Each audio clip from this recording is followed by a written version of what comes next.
This is the most complete zero to hero tutorial you can find for free on YouTube for React Hook form. I spent a large amount of time on this tutorial, so liking and subscribing means the world to me. In this tutorial, you will learn how to handle the most complex CRUD form scenarios and completely integrate it with Zod and Material UI or MUI. If you only want to learn React Hook form and not Zod or MUI, or if you want to change your validation library, for example to YAP, or UI library, for example to design, you can still follow along with the tutorial. The video is mostly about React Hook form. The tutorial is project based, but you will learn concepts section by section, so you can navigate through the video to the section you want using the timeline below. We are going to create a user CRUD form that covers the most possible form scenarios. As you can see here, our user is going to have a name, email address, the states, languages, gender, skills, registration date and time, former employment period, which is a date range, his salary range, and also dynamic form fields like this. As you can see here, I can add new form fields to my form dynamically. Each field is going to have its unique validation. For example, for email, if I put wrong input, this throws this validation error that email is not valid. And if I make it a valid email like this, for example, test@gmail.com, their error will be gone. Or for example, if I select more than 2 skills for my user, the error will be raised, which I have put in my validation schema like this. For each of these fields, we create reusable components that connect the MUI component to the React Hook form. You can later use these components in your other React projects. All of this is handled in the most type-safe way with the least amount of code. You can also find all of the codes in the description below of this video. You will also learn how to populate your form fields by calling external API like this. For example, if I switch between different users here, you can see the form fields will be filled according to the data that I'm getting from the server. And for example, if I change the James name to the, for example, David here, and if I go down and hit on edit user, you see that user edited successfully and the James changed to David. And if I again switch to this user here, you see that the new data is populated in the user's form. So you will learn how to create, read, and update an entity with a real-world example using the best form validation strategy, best practices, architecture, and much, much more. So let's get started. Before we start setting up the project, I need you to know that you can find all of the links of the source codes in the description below. Also, if you have already set up your project, you can always change the timeline below and head over to the section that you want. Another thing that I want you to know is that more than 92% of my viewers are not subscribed to my channel. So subscribing and liking this video can really help me to stay motivated, and it helps me grow my YouTube channel sooner. So thank you very much. So let's start the tutorial. Open up your preferred IDE. In this tutorial, I'm going to use VS Code. Then open up your terminal and create a very simple Vite application like this. npm create Vite and dot to create the project in the same folder and hit enter. I'm going to select React here, TypeScript plus SWC for better performance, and that's it. Then let me just clear my terminal here. Then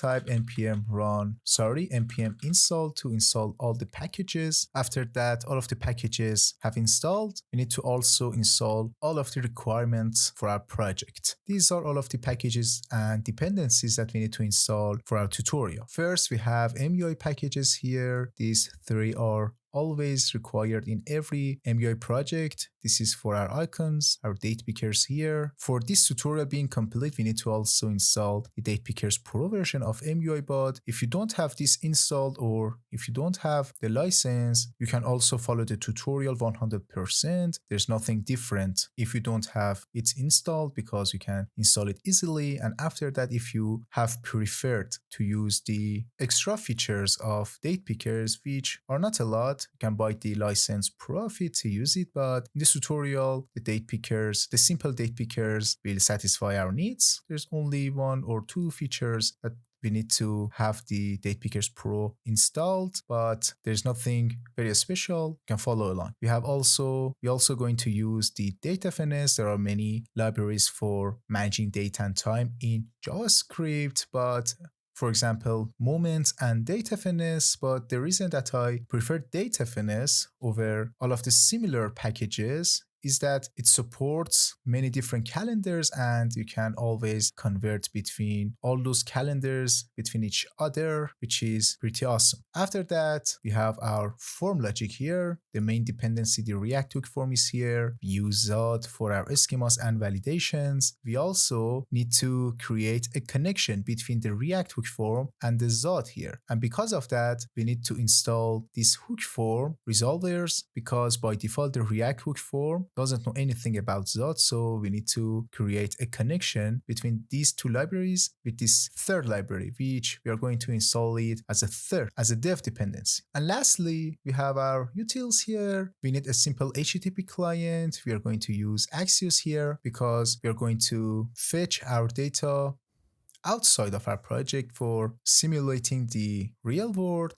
We are going to use a mock backend in this tutorial, which we are going to set it up later. After that, we are going to install the Lodash for a very simple task, which is not very required in this tutorial. And also, we are going to install the React query to manage our server state, which is not required in this tutorial. And if you have other ways to handle your queries, you can follow along. And it's just for the simplicity that it provides. And if you want to learn it, you can check the description below to check my other free video on YouTube about React query, which is the complete course of this package. But you can still follow along if you don't want to use this package or you haven't learned it yet. Now we head over to the VS Code, then open up the terminal and install all of the dependencies that I just told you about.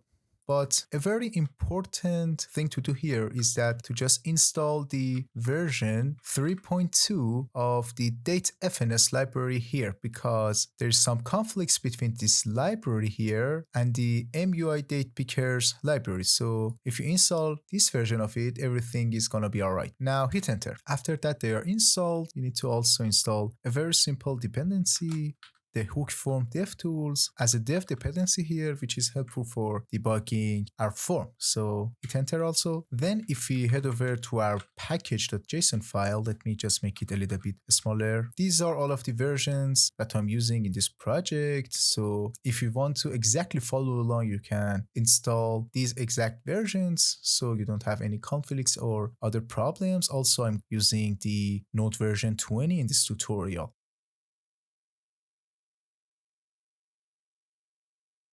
Now close your package.json file, open your file explorer here, then delete the assets folder, app.css and index.css file here because I always want to keep everything very simple, and in this tutorial we are not going to use any CSS at all and styling because we don't need them. So remove all of these, then head over to your app.tsx file, then remove all of these imports, then remove everything between the curly braces here till the bottom, and for simplicity I'm going to return a simple div like this. We're going to change it later, and I will prefer the named export instead of default exports. It's just a personal preference, so use whatever you want. Now I need to do a little bit folder structure here. In the src folder, I'm going to create a components folder, a types folder, and also a users folder, which is mainly the thing that we are going to develop in this tutorial is in this folder. As we talked before and I'll show you, we are going to create a CRUD user form in this tutorial. Also in this feature, in the users feature, I again create the components folder, the services folder, the types folder, and also the utils folder to do some simple tasks for us. In the components folder, I'm going to create the users.tsx component itself, itself, which is the main component of this feature. Then the services folder is for communicating to the outside world. For that, I'm going to create one file called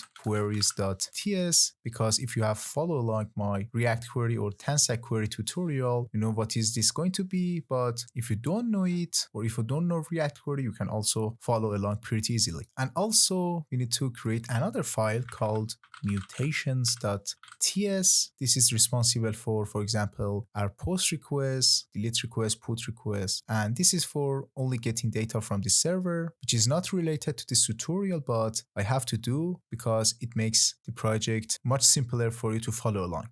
Let me just collapse these, and we don't need to create anything inside these two folders for now. Then we need to head over to the main.tsx file. Let me just close the Explorer here. I need to remove these two imports here. Sorry, I need to just remove the index.css file here and change this import to named import like this. Now we need to wrap our project inside our React query like this. I'm going to simply create a new query client. Client is equal to new query client.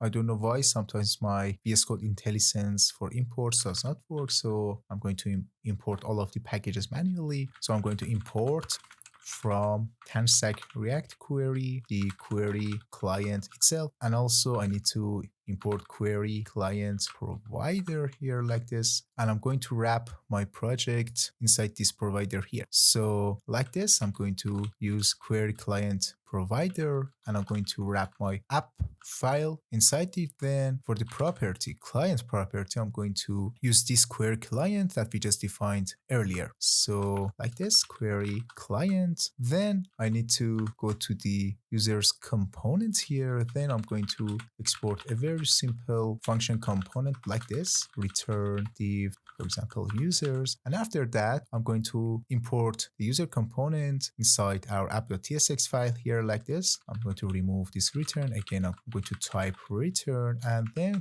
I'm going to use users here like this. And now if we run our application like this, npm run dev, if you head over to this address here, we see that everything is working as expected. Excuse me that if the tutorial is very slow paced, but I want you go through everything in detail, and this tutorial is very beginner friendly, so anyone can follow. Now that project is perfectly set up, we can start the main project. So for that, we head over to our users.tsx file, and for you to better understand the concept of React hook form, the controllers, and Zod, I need you to create the old way of creating form fields in React, which is pretty simple, just follow along, but it's necessary for you to learn the React hook form and the controllers of React hook form. So it's necessary to follow along. In the return of our component, I need to create a simple HTML input. As you can see here, the input is here, but it doesn't have any special functionality for now.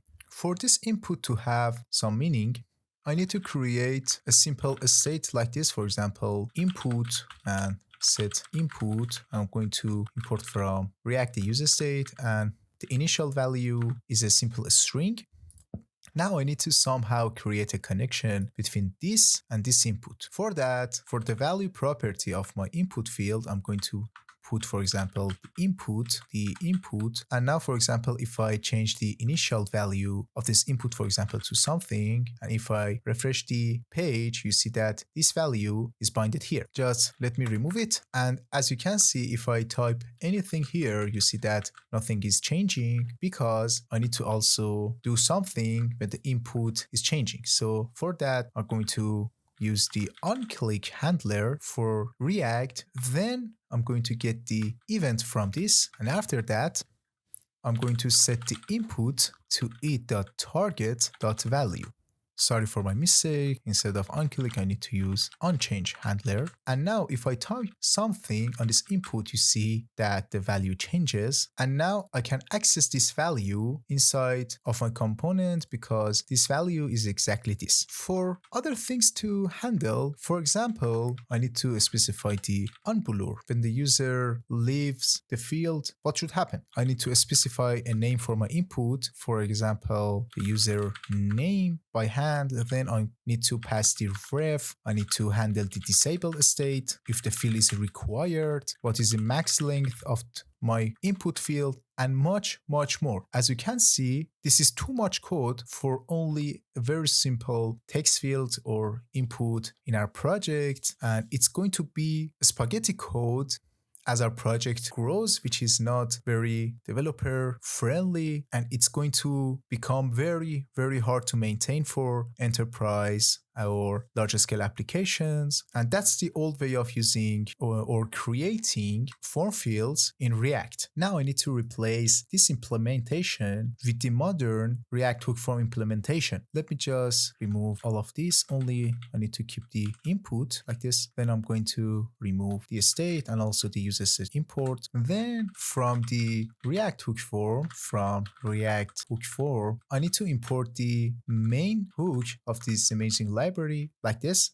Then inside my component here, I'm going to use it. I'm going to define const is equal to use form like this. And from our use form hook, I can access all of the properties of the React hook form. For example, I can get the values of my form. I can register my fields. I can reset my form. I can set value of any fields and much more. You can also use the functions or values of use form hook like this. For example, instead of opening and closing curly braces here, I can remove it, and for example, I can say form, and below it, for example, I can access all those properties and attributes like this. For example, I can say form.register, or I can say form.setValue, but it's too much boilerplate code and hard to read. And also the use form recommends us to initialize the values from use form hook like this. For example, for now, I need to get the register for now, and you're going to know what is it in a second.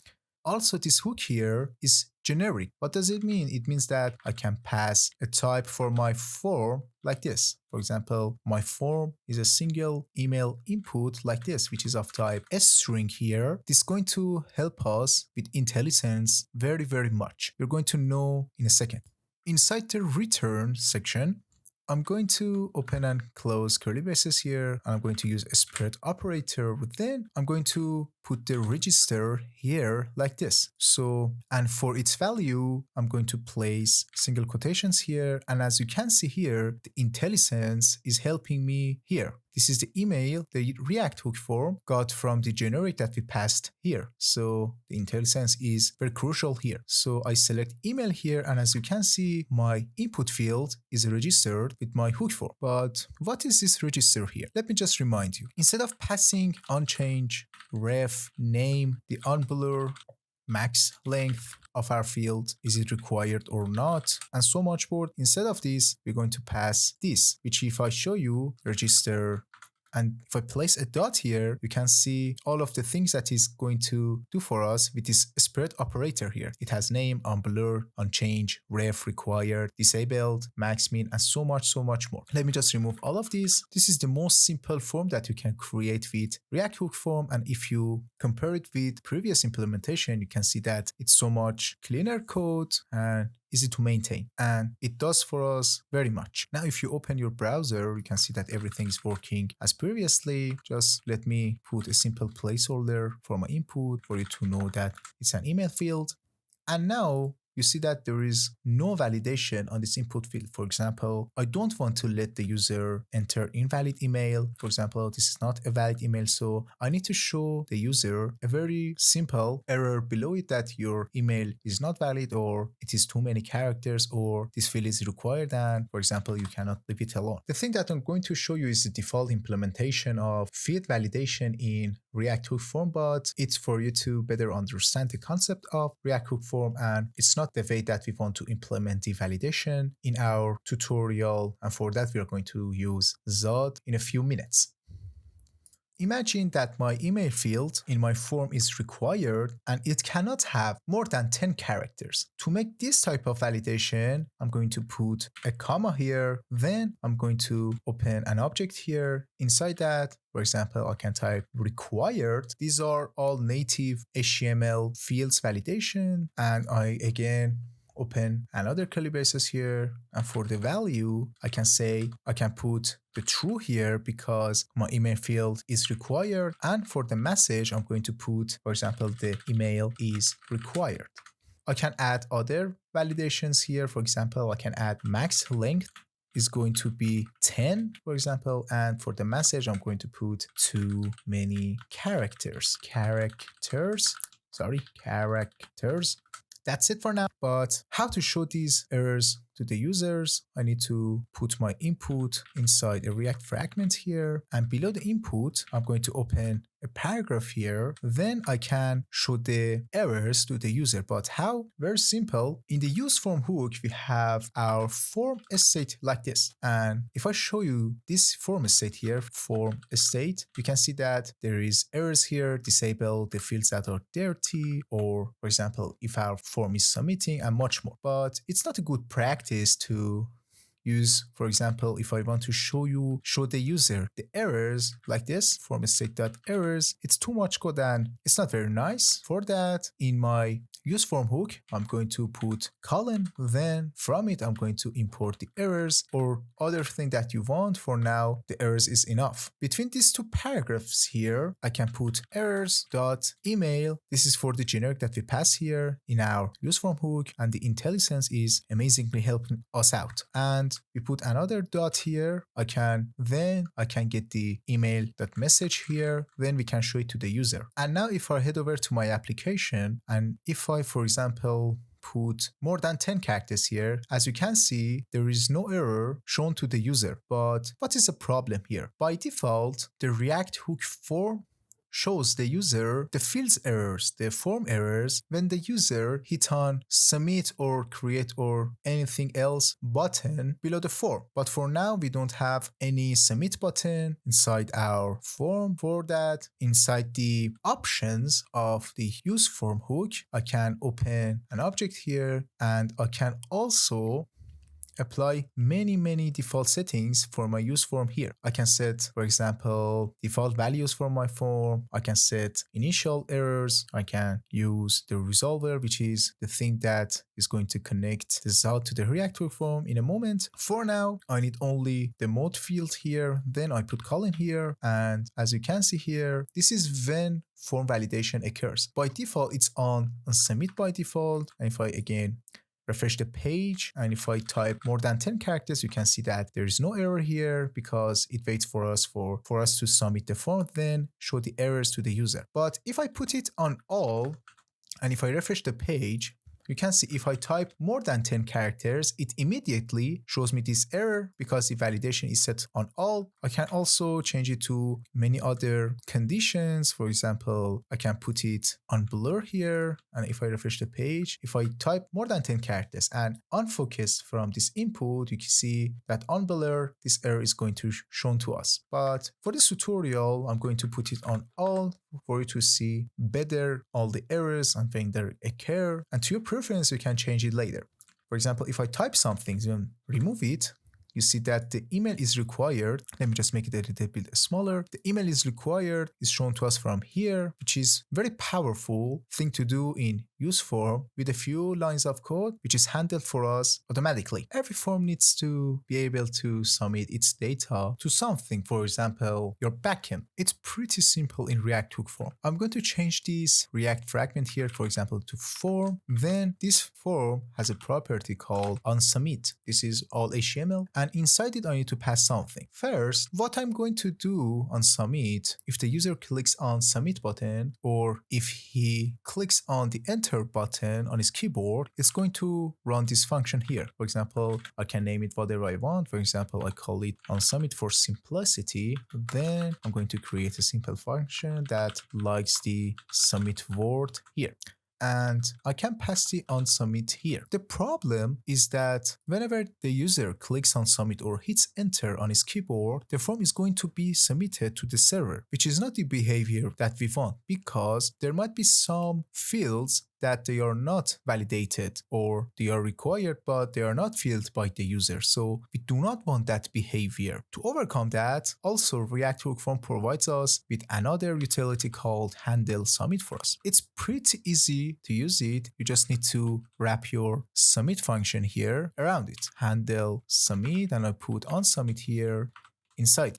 What does this do is that, let me just show you side by side. If I go over it and hit on enter, which submits our form and runs this function here, if I hit enter, you see that it's going to raise us all the form fields errors. And also, if you check the console here, if I refresh again and hit on enter, this function didn't run, which is exactly the behavior that we want. We want this onSubmit function to only run when all fields are valid. This handle submit does this for us. So if I make this email form valid, for example, like this, and if I hit on enter, you see that submit is run correctly. Now, if I make this form not valid, and if I hit on enter, you see that there is no submit here, which is exactly the behavior that we want. So this was the most simple form that you can create using React Hook Form. This way of implementing a form in React Hook Form is totally alright and 100% correct.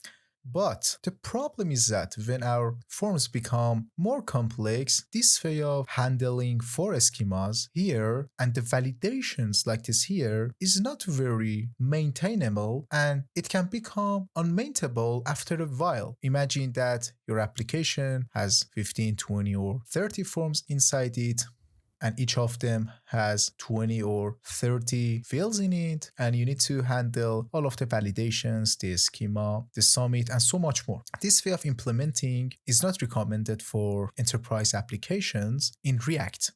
The Zod is here to rescue us.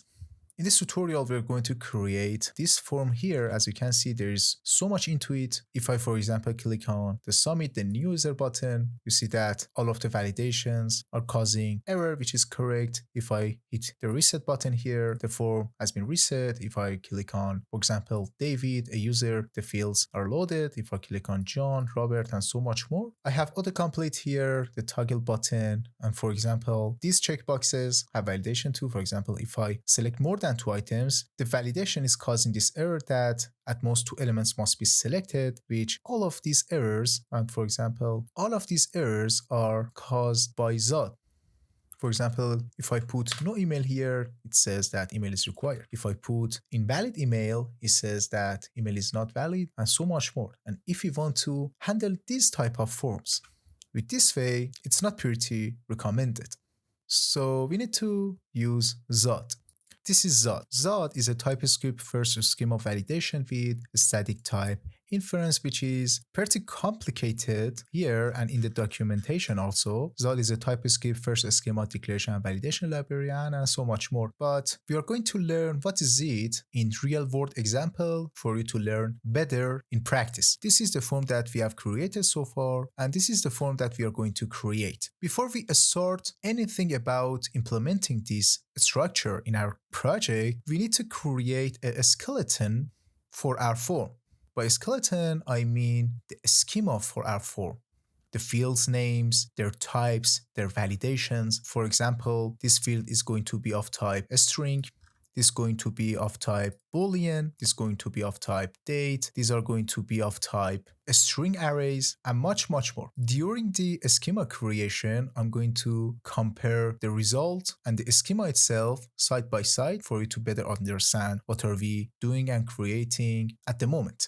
So in your VS Code, just open the File Explorer, then inside the users folder. Inside the types, I'm going to create the schema.ts file, which is the schema for the user's form, which is, this schema is exactly going to be here when it has been implemented. So now if I head over to the schema, I need to start implementing my form schema. To create a schema in Zod, first we need to import Z from Zod. And inside my schema.ts file here, I'm going to export const schema. You can name it whatever you want, which is going to be equal to z.object. And inside it, I'm going to put all of my form fields. What do I mean? As you can see here, my form has a name field. Then inside my schema, for example, I can put the name field here, which is going to be of type z.string. And that's it for our first field schema with Zod. The syntax is very explanatory and very, very easy to implement. For example, if I had another field called, for example, age, I can do something like z.number. If I had a date field, for example, I can do z.date. We can do, for example, custom field with Zod like this. Imagine that you have a type that is not in Zod's default types and you can define it here, and so much more that we are going to learn them one by one. Let me just remove the age also. Also, if you remember, you see that my name field is a required field. And if I remove and clear the field, you see that it says that a string must contain at least one character. To implement something like this in Zod, which is pretty simple, I can put another dot here, min and 1. It means that the field cannot be less than 1. At least I need to put one character for error to be gone. Also, this error that is shown here is handled by Zod also, and you can also override this default error. Pretty simple. In your schema right here, for example, I can open an object here, put message here, then I can put something like required here. And you're going to see this required exactly here in the error field, which we haven't implemented our form yet, so bear with me. The other field is email, which the concepts are the same, but the problem is that we cannot put the Zod doesn't have anything like the email validation here, and we must put this kind of validation manually, which is pretty simple and normal. Below the name here, I'm going to create the email, which, as I told you before, the names here can be different and can be anything. In front of email, I'm going to put z.string as before, and then I'm going to put min of 1, which means that the field is required. And also, if the email is not filled yet, the validation error caused this error to be raised. Email is required. Let me just make it a little bit smaller. It's too much. And that's it for now. But it only validates if the email is not filled or if this input is empty, like this. But how can I do something like this? If the user enters invalid email, where does this come from? This is the power of Zod here. I can put .refine here. Then what does this do is that it's going to create different or custom validation for our field. After all of this here, by now my email is going to be a type of string with a minimum character of 1.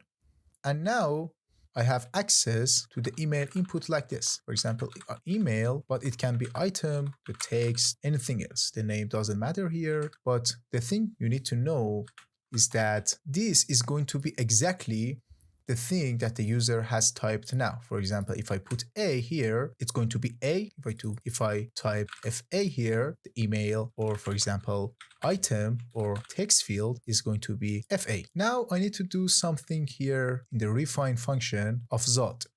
I need to validate the text to be email. And if it is true, then the validation is correct. And else, if it is not a valid email, it causes this error to be raised. So it's pretty simple to do. Let me just remove this here. Inside your file explorer, I need to create, for example, a new file called constants.ts here. Then I'm going to paste this custom regex here, which will validate any email pattern here. You can copy it from the source code, or you can do any other different regex pattern that you want. Just I only want to show you how we can implement different types of custom validations in Zod. So we define this patterns.email here. If I want to access it from other components, I can access it like this, patterns.email, which is JavaScript 101. Now, if I head over to the users component here, the schema function here, I can do something like this. This refine function expects us to return a Boolean statement. It must be either true or false.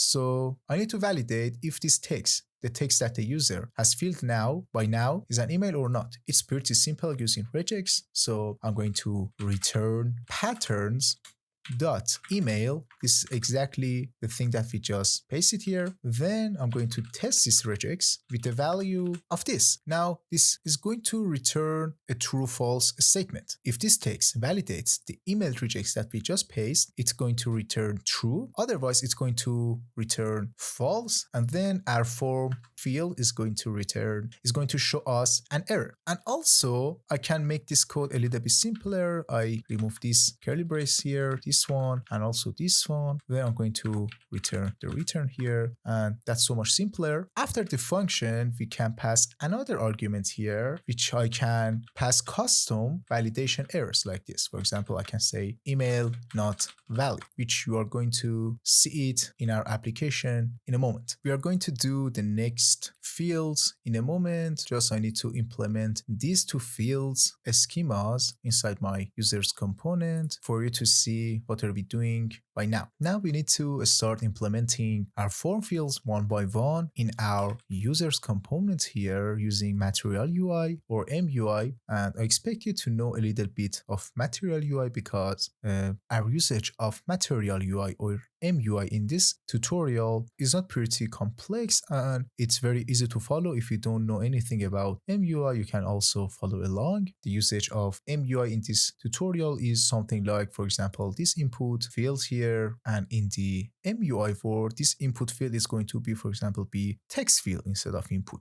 So I remove all of this. I just put a simple React fragment here. I'm going to remove this also. I need only the register here. Then I need to remove this generic here, but I need the mode to be all for now. Then I'm going to remove this on submit also. Now I can start adding my MUI components here. If we head over to our schema here again, we see that we defined a name and an email here. So I need to create two text fields using MUI. The first one, I'm going to import text field, which my instance is not working. I'm going to import text field from @MUI and material. Then I'm going to pass a register as before, but as you can see here, I cannot see any IntelliSense at all. It is because that we remove the generic that we passed here. So I need to pass something here. This is our schema and this is our form here. We need to create some kind of connection between this schema here and this generic here, because I expect that here I can see the name or email by VS Code Intelligence. For example, name or email here, which is recommended to me by VS Code. But now I cannot see anything because this form here doesn't know anything about this schema here. To do that, I cannot simply pass this schema here, because this isn't a type, but this generic here accepts only types. The Zod has an amazing utility type that you can easily convert your schema into types like this. Below my schema or anywhere else, I can export a type called, for example, a schema or anything else, which is going to be equal to z.infer.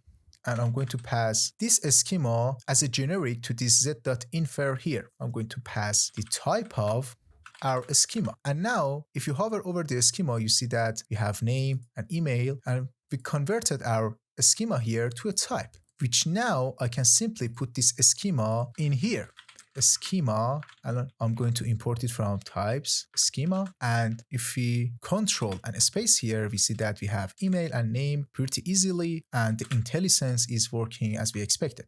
But by now, our form doesn't know anything about the Zod here. We only pass the name. This is used only for IntelliSense and nothing much more, but we need to somehow create a connection between the form, the React hook form, and Zod, which is pretty simple here. Inside this object here, I can pass the resolver like this. And for resolver, I'm going to use Zod resolver. Then I need to import the Zod resolver from hook form, the resolvers /Zod. Then this Zod resolver here expects us to provide it with an argument, which this argument is going to be exactly the schema that we just defined earlier. So I'm going to put schema here, and that's it. By now, our form is completely connected to the schema here by using the Zod resolver for the logic and the schema generic that we have inferred from Zod for the IntelliSense to work better. Now,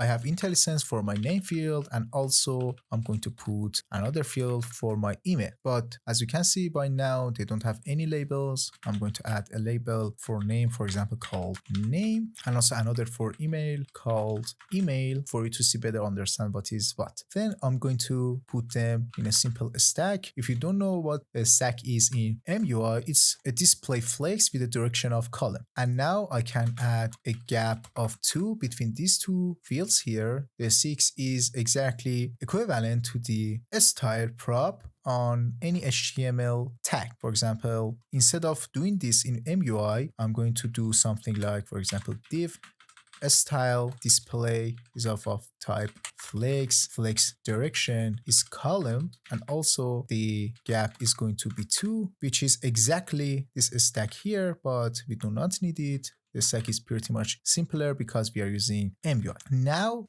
everything is correct now, but as you can see here, if I do anything, the validations that we define in our schema, these validations, the schema, the email is required, image is not valid, or the required message of our name field are not shown to us because we need to tell the MUI about these errors, which is pretty simple and self-explanatory. The MUI Text Field provides us with an error. Boolean, what is it? If it's true, the field is going to be of type of color red, and else is going to be normal. So we need to somehow tell the MUI that if there is an error on this field, change your color to red or error or whatever else. To do that, as before, from the form state object, I'm going to get the errors of my form.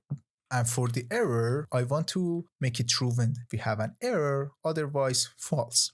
Errors.email. But we need to convert this value to a boolean. It's pretty simple in TypeScript. We are going to use double exclamation marks here, and this is going to convert this value to a boolean. And now, sorry, I use wrong field here. I'm going to put name here instead of email because it's email, it's a name field. And now if I don't fill it, you see that we have an error because the field is required and we haven't filled it yet. And if I again fill it, we see that the error is gone. But we need to also show the user the error. The MUI provides us with the helper text prop. If you want to use it, we can simply put helper text here in our text field. Then inside it, we can provide, for example, I can provide it here test. As you can see here, the helper text is exactly below our text field here. And for example, if our form field has an error, the error is going to be here. And we somehow need to substitute this text here with the error validation that we provided in the Zod schema. If you head over to our schema here, then I put it here side by side. We need to somehow show the user the validation errors in our schema in our component. So it's very simple, can be done with the React Hook form. On our errors object, errors.email, not email, the name.message, I can get the validation message from our schema. As you can see here, this error message is automatically provided by the Zod. We can override it here like this. I can put, for example, message is equal to required. And now if I refresh my page, then we can see the validation here. This required exactly here. And if I resolve this issue here, you can see that error is gone. I can simply do this scenario also for the email text field. For error, I can pass the errors.email exactly like the name text field. And also for the error message, I can do exactly something that we done for the name. errors.email.message. And if I enter invalid email, we can see that this error message here exactly is shown to the user. If I make this field empty, we can see that email is required, which is exactly this message that we have passed for our email in our schema. This is enough for now. So let's just add new fields to our schema. So I close the users component here, make this bigger. And if I head over to our final project here, we can see that here we have an autocomplete component from MUI, which we can select the states in the dropdown here. And also I added another validation that if we select more than 2 items here, it will cause this error to be raised. In comparison to text fields, implementing this autocomplete component and connecting it with React hook form and Zod is something that we need to handle it manually. Let me just give you an example. If I head over to my users component, I create for you the most simplest form of autocomplete here. The complete, I'm going to import it from MUI. Then it's going to need an options property, which is responsible for showing these options here. For example, for demonstrating only, I'm going to, for example, put the ID to 1. And for the value, I'm going to use, for example, Texas here. Also, we need to put the render input prop here. We're going to get the params from this render input. Then for the return of it, I'm going to render a simple text field like this. I'm going to pass the params here with the label of, for example, something like states. If you head over to the MUI documentation of autocomplete, this is exactly the implementation that we just did in our users component here. Now, if I head over to my application, we see that an error will be raised because instead of value, I forgot to put label instead, because autocomplete needs an array of options with the key ID and key label here instead of value. And if I click on my autocomplete here, I can see that the text is here. This is the implementation of an autocomplete component in MUI. But the problem is that this component doesn't know anything about our form here. And we cannot do something simply like our text field here. We cannot pass something as simply as a register to this autocomplete, and we cannot expect that it works.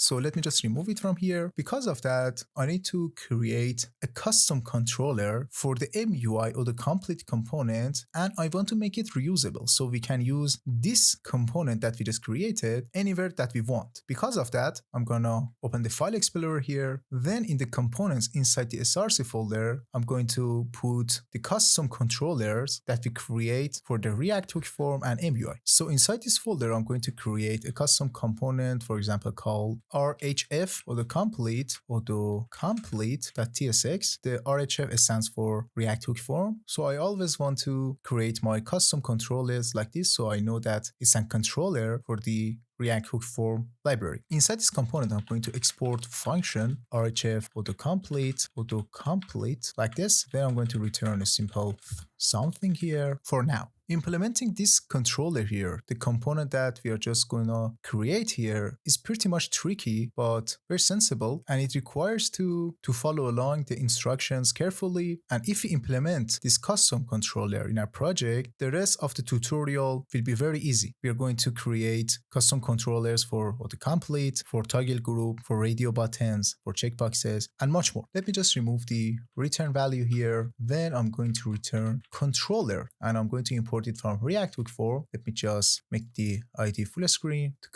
concentrate. Then I'm going to close it here.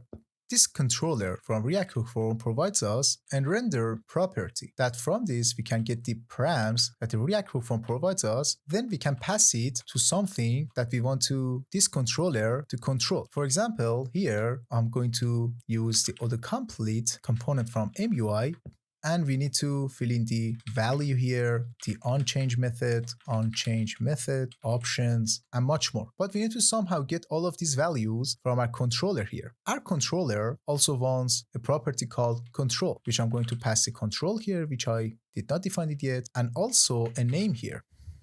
After that, we implemented this custom component, which we didn't yet. If I head over to my users, I cannot simply use it, for example, like this, RHF autocomplete in my users component. Then I'm going to pass the name, for example, something, which is exactly something like this register here. I'm going to pass the options, which, for example, in this example, let me just change it to state. In this example, is going to be our list of states here. And also, for example, a label to show the user what is this field stand for. For example, I'll put the states label here like this. But what should be put for this control and name here? This control here is exactly going to be the control that we get from our useForm hook. We need to somehow pass this control to our RHF Autocomplete component here. Also, we need to pass the name, the errors, the error message, and much more related to our form here, which is not a good practice to pass all of these values from our form to our child component, because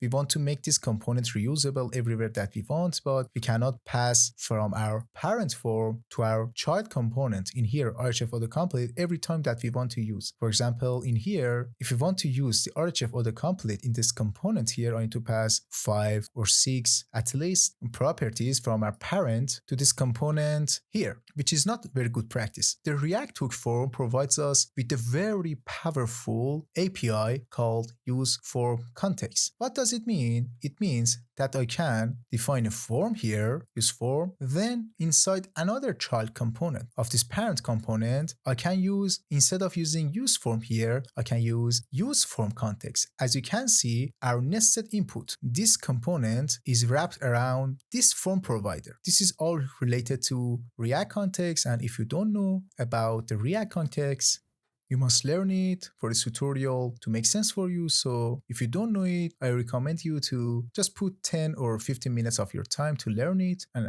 after you have learned it, then come back to this tutorial, then we can do the rest of the tutorial. If I want to recap, this nested component here is wrapped around this form provider or form context here. And I can simply access the register of this useForm hook here exactly inside my child component. Other than register, I can access control, errors, and much more. Anything that we have in our form. Instead of passing all of our form properties to this nested input here, we can simply use useFormContext here, which is gonna be very helpful for much complex components and will make it easier for us to handle these complex scenarios, and it will solve us for us the problem of passing all of these properties into our child component. So the first thing that we need to do is to wrap our user's component inside a form provider here. To do that, I just remove this component here for now. Then inside the file explorer, I'm going to create another file called, for example, users provider.tsx. Inside it, I'm going to export function users provider.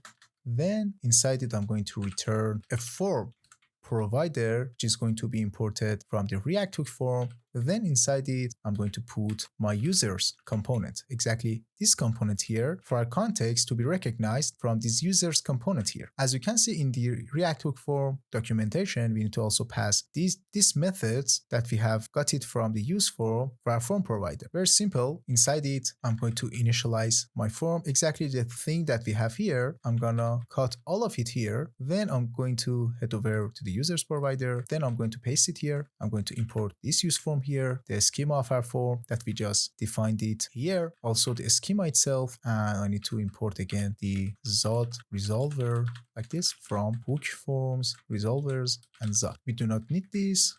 We just need to initialize the use form properties like this. I'm going to put methods here, and then I'm going to pass the methods like this for our form provider here. The other thing that we need to do is that we need to head over to the app.tsx file, and instead of directly using the users component here, which is wrong, we need to use the users provider instead of users. So I'm going to delete this, and instead of this, I'm going to use users provider here. Now that our provider is set up, inside our users, instead of using the use form, we can simply use use form context here. This use form context is exactly the users provider here, this form. And then we can also use this use form context in our, for example, RHF Autocomplete here, which is going to be a child of this users component here like this. I need to get the register from it, exactly how we do it with use form hook, and also the form state errors. But the problem is that the Typescript is throwing us this error that it cannot access the name or email because it doesn't recognize our schema here, because we need to pass, as before, our generic here. I'm going to pass our schema that we just defined earlier. Then the errors are gone. Now we need to head over to our RHF Autocomplete component. For the control, I'm going to simply get it from our use form context. Control is equal to use form context here, as simply as this. But this component is not aware of what this name can be. So I need to pass it from my parent component, the users component here. So if I define my RHF autocomplete here, I need a property, for example, like this, that I can simply pass the states here. So if I head over to the autocomplete component, we need to use the power of generics in TypeScript, which if you don't know anything about generics in TypeScript, I recommend you to learn it, then come back to this tutorial because it's outside the scope of this tutorial, but you can also follow along if you don't know anything about it, but if you know it, it would help you a lot. Inside my RHF autocomplete, I need to get the props from my parent component. I'm going to define the interface for type props, which is going to be equal to name a string, and I'm going to get this name here. As you can see here, the error is gone, but it's not complete yet, because if we head over to our users, we see that if I remove these states here,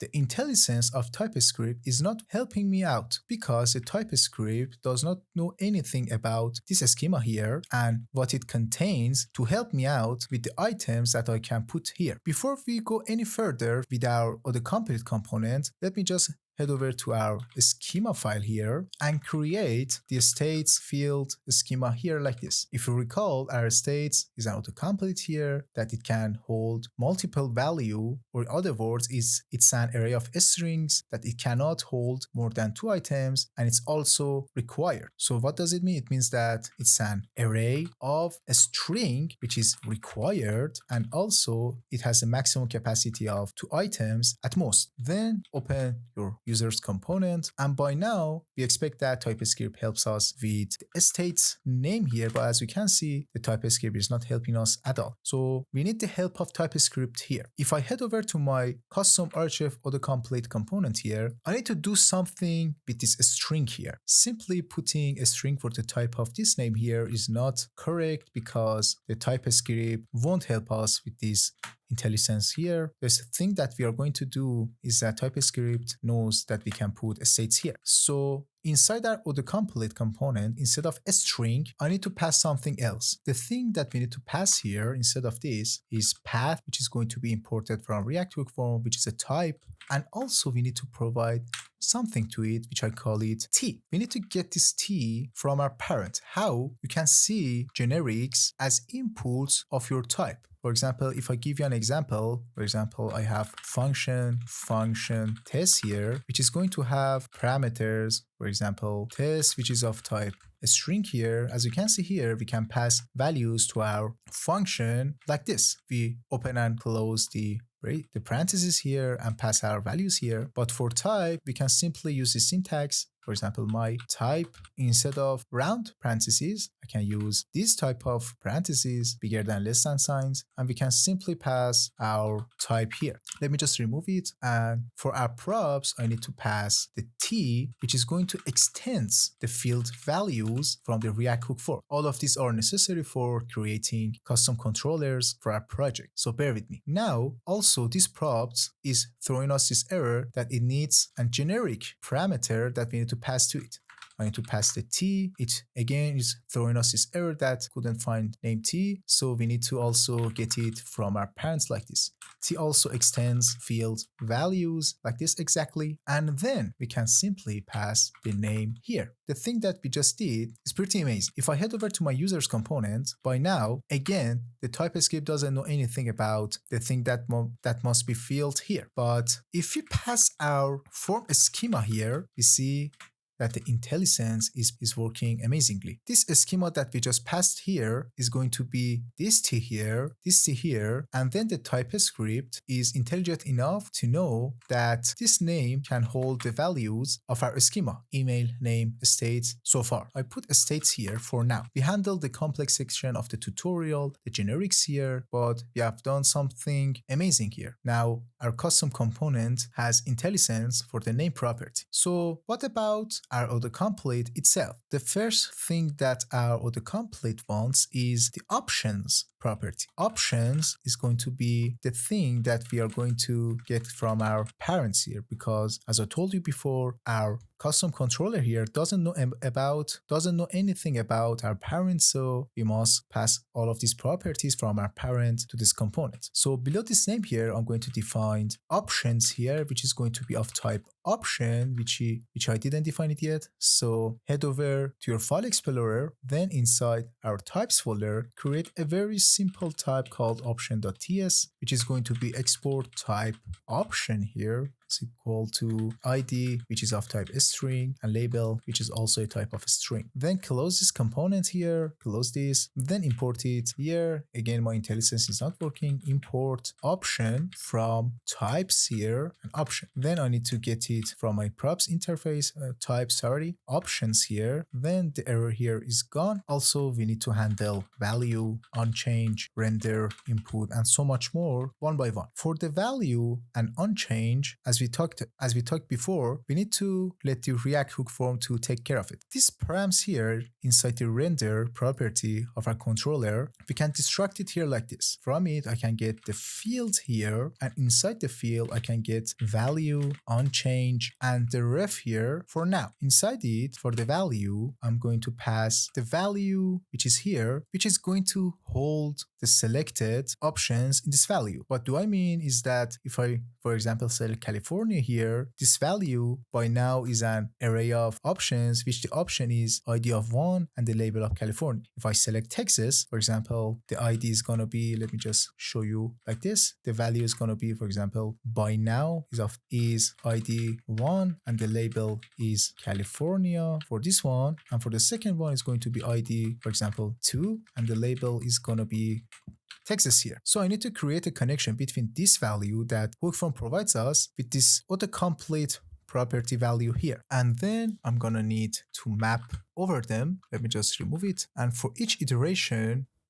this value is going to return ID here. If you recall the schema of our states here, we see that it's an array of strings. In here, the value, I want it to be also an array of IDs, an array of strings. So in each iteration over value here, I will get ID here, which is of type string. Then I need to make a comparison between this ID and my options here. How to? It's pretty simple. Let me just remove this parenthesis here. Over the options, I'm going to find which item.id is equal to this ID. What does this do is that it converts this value here, which is going to be this.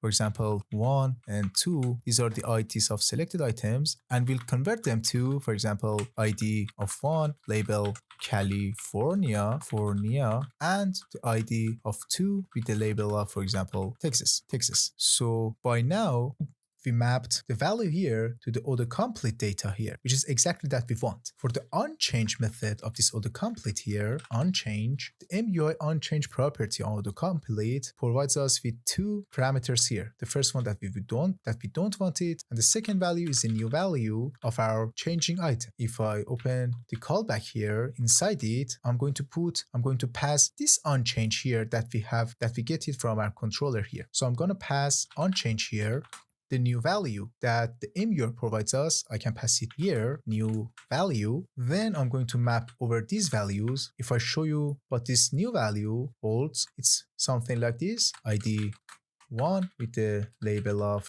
California and much more. Then we need to convert it to this data here, 1, 2. We need to somehow convert this to this, exactly the opposite, the thing that we just did for the value here. So inside this, I'm going to map over each new value. Then for each of them, I'm going to return item.id. For now, the IntelliSense is not smart enough to know what the type of this item is, but in a few moments later, we're going to solve this issue also. The problem is that our autocomplete is single select, but we need to somehow tell the TypeScript, tell the MUI that I want a multiple select autocomplete, like this one here. I can select multiple items here, but by default, the autocomplete of MUI is single select, and it's because of that we cannot map over the new value because it's a single item, not an array. To overcome this, we simply put the multiple boolean here, and by now our error is gone, and now our new value is an array that we can map over them and get the IDs of them.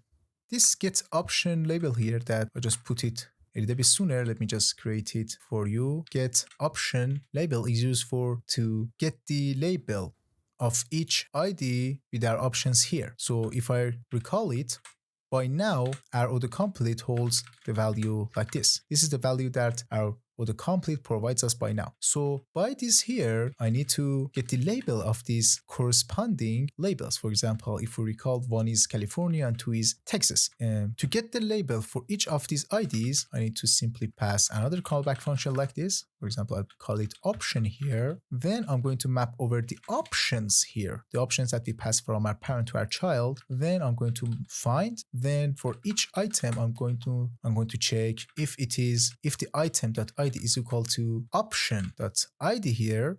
And if you found anything, I'm going to put .label here. Otherwise, if it didn't find anything, I'm going to simply pass an empty string here. So this line exactly is going to convert this to this. For example, California and Texas.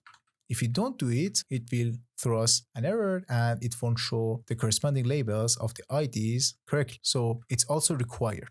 The other thing that we need to add is that we need to tell our autocomplete component that which option is equal to which value, like this. If I select this, it knows that this option is selected and it must highlight it and check the checkbox here. To implement this, I can simply use another property of the MUI library here. I don't know why I pasted them earlier, but as you know, the is option equal to value is responsible to map between our options and the values of our autocomplete. You can do other miscellaneous things for the autocomplete. For example, I don't want my autocomplete to be closed when the new item is selected, so I'm going to disable close on select. By now, we have passed the most things that we want, but we forgot to put the render input here, which is required by the autocomplete MUI component. This render input provides us with the params. Then inside it, I'm going to return a very simple text field. And this text field, first, we need to destruct these params here. Then I'm gonna make it full width. I need to pass a simple input ref. So the MUI will connect this text field here to the autocomplete here by passing this ref that we get it from the React hook form controller. So I'm going to need to pass the ref here. For the error, I simply need to get the error from the controller here. So after this object, the field object, I can get the form state. Sorry, instead of form state, I need to get the field state. I need a single error only. Error here, and then I'm going to pass it here like this as before. For the error message, for my autocomplete, I simply put error.message here. And for the label of an autocomplete, I'm going to get it from the parent, which is a simple string here, label string. I'm going to get it and then pass it here. The last thing to do, I need to make these checkboxes here to make it more beautiful and user-friendly. It's not something very special, but it can help the user, or maybe it's the something that most of you want. Exactly below the render input here, I'm going to render option here. This option provides us with props option and the selected item here. Then I use the arrow function here and I'm going to return a simple JXS here. Box, which is of type list item. You can simply not pass it here. It's recommended, but don't do it for this tutorial. Then I'm going to destruct the props here. Then inside this box, I'm going to render a simple checkbox from Material UI. For the icon of it, I'm going to pass this icon here, and I simply pass it here. And for the checked icon, I'm going to pass this icon here. This icon, I'm going to copy it, then paste it in here. And to tell the MUI checkbox here that whether this checkbox is checked or not, to switch between these two icons, I can simply put checked property here and give the selected value, this value to it. Inside this box, I'm going to render the option dot label here. The Typescript is throwing us this error. We can simply, I did a mistake, I removed the component li here, and now the Typescript error is gone. That's it. That's for the most complex controller that we are going to create in this tutorial. It was so much into it, but I promise you it's the most intelligent way to handle this custom controller for our autocomplete here. So it was pretty complex. We use generics here. We did something with MUI. We got value, options, unchange. We did something with the autocomplete itself. We rendered custom input here, and also we added checkboxes to each list item of our autocomplete. Now close this component, the RHF autocomplete. Then inside our users, we have passed the states before. We need to pass the label. I'm going to call it states or whatever. And for the options, for now, I simply hardcode the values. The ID is going to be 1 and the label is going to be, for example, California. And another option, for example, 2, the label is going to be off top Texas. For now, it's enough. Now, if we head over to our application here, we see that we have so many errors. The most important one is can't access property map, value is undefined. If you head over to our autocomplete component, it's exactly this part, value.map. When we start at first render, we don't have any value here. This value is gonna be undefined. But instead, we expect that it holds an empty array instead of undefined. So this error will be gone.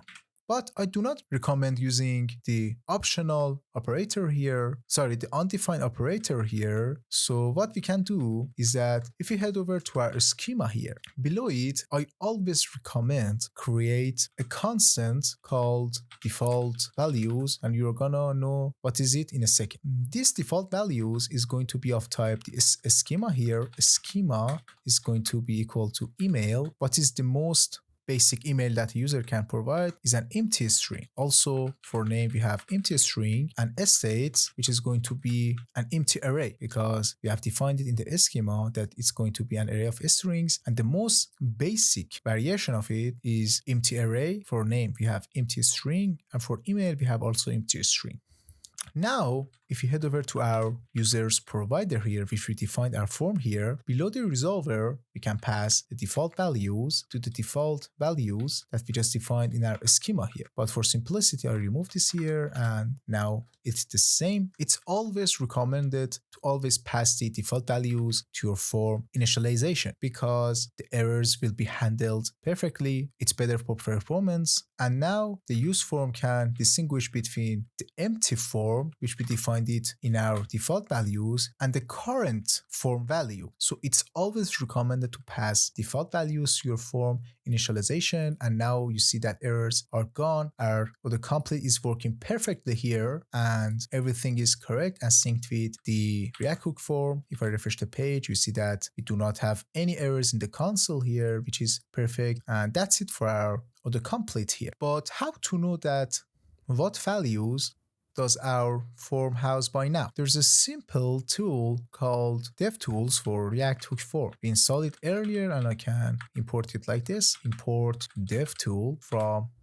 hook form DevTools. And we need to pass a simple prop to it, control, which we are going to get from this, and pass it to the DevTools. Methods.control here. As you can see here, on the top right corner of our project, we see that this icon is added here. If I now click on it, let me just make it a little bit bigger. If I click on it, and if I type something on name, and if I open it, we see that this value is exactly the same like this. If I, for example, enter something for my email, we see that the value is exactly here. We see the validation here, exactly in here. And also, we now see that our state autocomplete is empty by now. And if I select something here and open it again, we see that it holds the ID of 1, which is California. And if I also select Texas here, you see that the 2 is added here. It's not pretty powerful tool, but it can help you in some situations. Another way to see and log the current state and values of your form is a simple trick. You just need to simply go ahead to your user's component here. Then after we initialize our form context here, you need to use this simple code snippet here. I'm going to use the use effect by React, then put the empty for dependency array for now. And as a callback, I'm going to create a simple subscription here is equal to watch. But what is this watch here? We simply get this watch from our use form context or use form. It doesn't matter. The React hook form provides us with this really powerful hook here called watch. What does this do is that it returns the current state of my form like this. And if I like this value here or use it anywhere, I can see the current state of my form as an object. But another powerful thing to see here is that we can specify what field do we need to see. For example, if I put name here, always I see the current state of name field here, or I can use the states here, or I can use another watch here. For example, imagine that you have a component and you need to show the email that user has entered another place like this. If I copy this line here, then I head over here, I can simply use this value like this here. And whenever the user changes the email field here, this value will be updated and user can see the current state of email field. But as a developers of React Hook Form, they don't recommend us to always use watch here because we have another alternatives that we are going to learn them. It's a bottleneck for performance, and in some situations it can cause extra renders, but you need to use it carefully. This usage here is completely safe. For the callback of watch hook, I can pass the value here. Then as a function, I'm going to log the console.log the value that this hook returns us. Then after the useEffect is done, I'm going to return the sub.unsubscribe here for memory management and performance best practices. And as dependency array, I'm going to put also watch here. And now if I open the console of my browser here and type something in any field, you can see on each keystroke or each state changes, the whole state of my form is logged here. For example, if I type something in the email field, you see that email field is something, and this can be very helpful in some situations, this way of logging the current state of your form. By now, we have learned so many new things about React Hook Form, Zod, and implementing them with Material UI. But if I again open the user's component here and head over the autocomplete here that we just created, we see that this scenario that we passed the current value or current options of this autocomplete is not applicable in real-world scenarios, and in 99% of scenarios, these values are going to be fetched from the server. And for the sake of this tutorial to be complete, we need to also get these values from the server here, but we need to create a very simple server on another port of our system to simulate a mock backend for our project. If you check the description below, you see that there's also another repo called Backend React Hook Form MUI Zod that you can simply clone it on your system. This is nothing very special. It has only two simple dependency, JSON server and cross origin here. We have an index.js file here that is going to provide us with this db.json file here. Let me just make it a little bit smaller here. As you can see here, this JSON file contains the states, the languages, the genders, skills, users, and so much more. This is kind of a backend server that provides us with the simple CRUD operations in our project. And if you take a look at the outcome of this tutorial, you see that all of these values are going to be fetched from the server. The skills here are exactly the skills here that you see in the db.json file of our mock backend here, and many other fields. For example, if I click on Robert here, we see that the user with the name of Robert is going to be fetched from the server, and we are going to implement them in our project. To run the server, we simply, let me just stop the server, clear the terminal here. To just use this server, you need to clone it from the description below and type npm run start here. As you can see, the port is going to be exposed on the port of 88. You can access this backend API endpoints on your localhost point 8080. If now we head over to our project, I need to simply use those API endpoints that we just saw earlier and use that in our application. For that, I need to go to the services folder and queries script here that we just defined it earlier, and by now it's completely empty. The goal here is to load these options here from the server. It's pretty simple. You just need to open the queries file here. Then inside it, I'm going to export a simple hook called, for example, use states here, which is going to return a use query hook. As a result, I simply going to use thanks that query here for the sake of this tutorial. If you haven't learned it yet, please check my other video that I thoroughly explain this amazing library. And in modern React development, it's a must to put this library in use if you want to develop enterprise level applications, and it's pretty simple to use. But if you don't want to know this library and if you haven't already learned it yet, it's not a big deal and you can simply follow along the tutorial. Just imagine that this user state is going to return the states from the server, and you can get the states from our backend server with any way that you want. Simply here, I'm going to use the React query here.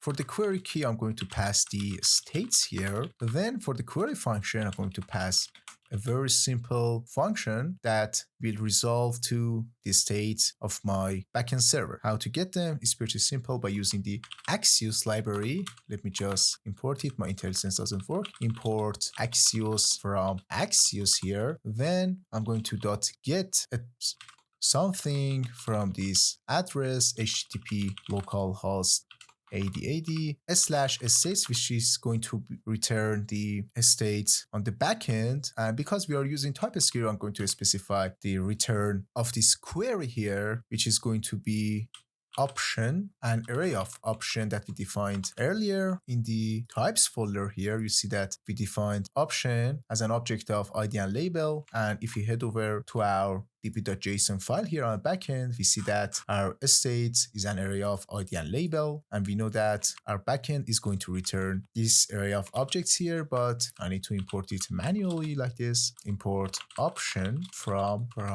types.option here. As you can see, I forgot to put a wrong. I use a const here wrong. I need to put the function here, and you see the errors are gone by now. Now, if I head over to the user's component, simply, I can use the hook that I just created here, for example, at the top of my component here, as simply as this. Const states query is equal to use states hook that we just created, use states. To use this here, I'm going to head over down, and as the options array, I'm going to simply pass the states query dot data. As you can see here, the TypeScript is throwing us this error that this states query.data might be undefined, which is correct, and we need to handle this situation also. So I head over to the controller for Autocomplete that we just created before and put this optional operator here, and we need to also resolve these problems that just occurred here. The options cannot be null on the Autocomplete component of Material UI, so I need to put the empty array if options is undefined.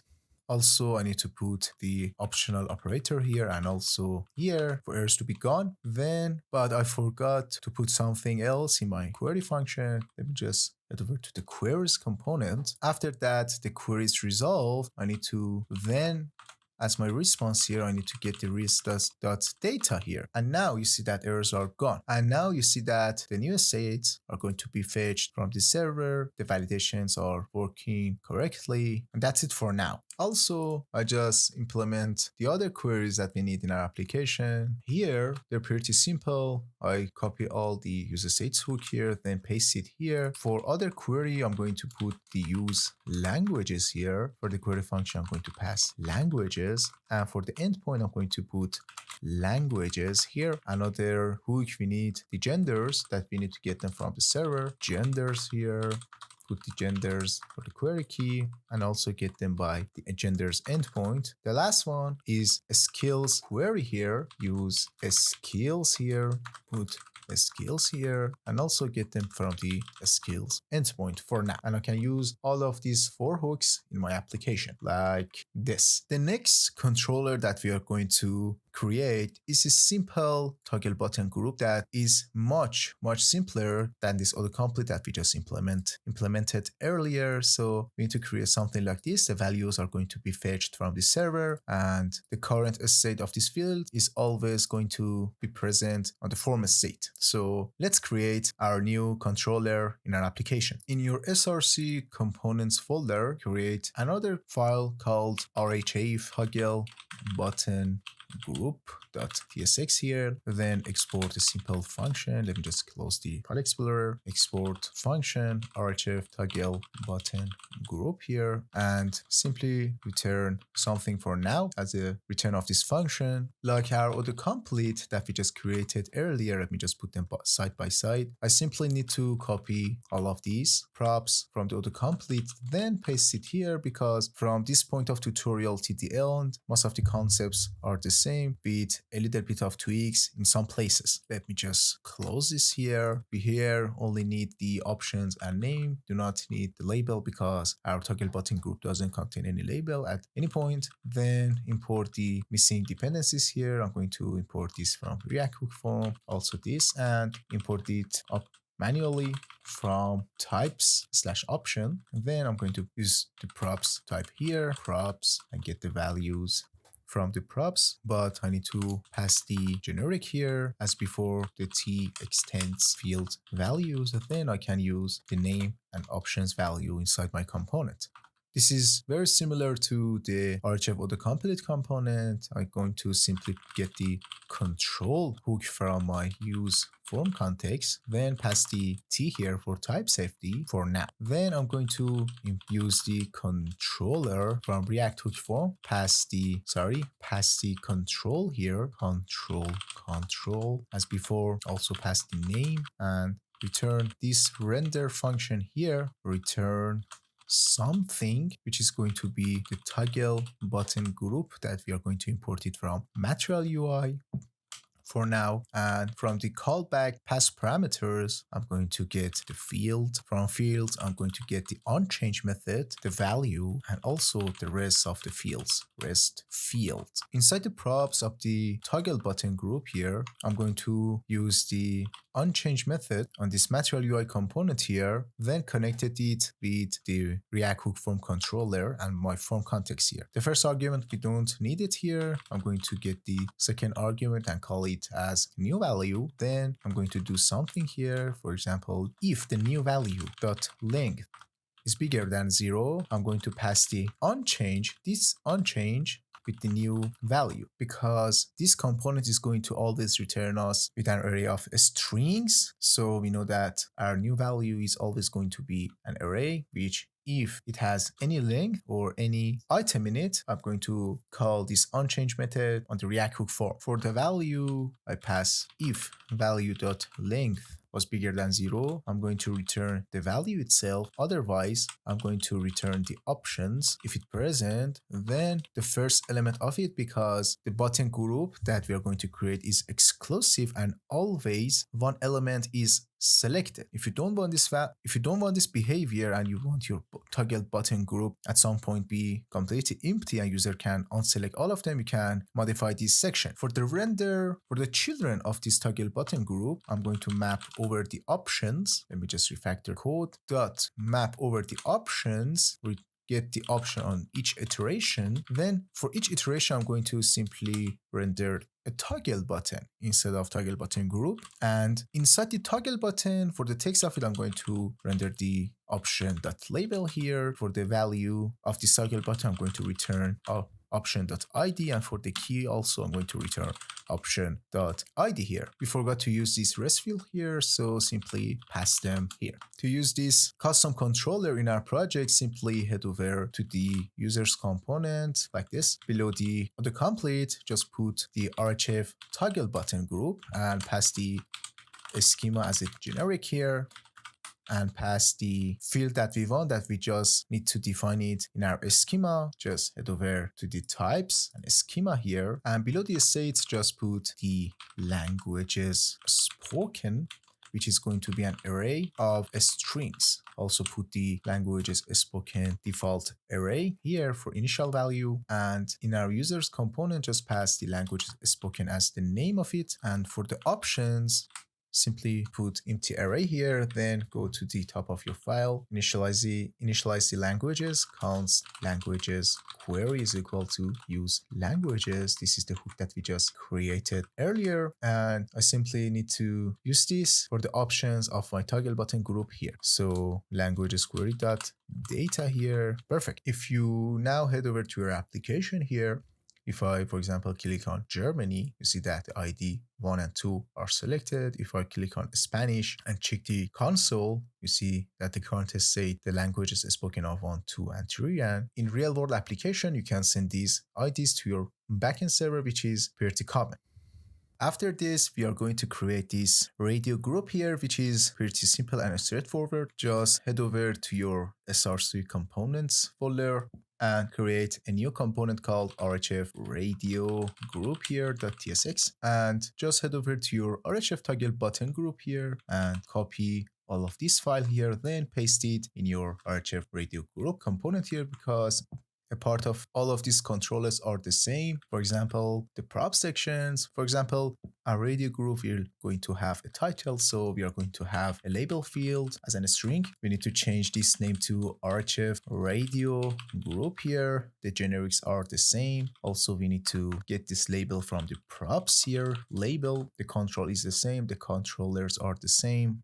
We just need to remove all of these because we only need all of the fields the same that they are. Also, I need to get the field state, the error from the field state, and you're going to see why. Remove all the things inside the render function here. One way to handle this radio group controller in our application is to use the radio group itself from the Material UI and pass the props to it, but this way of using it is not, in my opinion, very recommended because you don't have control over the error state of your Material UI component. Your form doesn't have any label by now, and it's not very accessible for the users. To do that, to overcome that, I just need to simply first put the form control from Material UI here.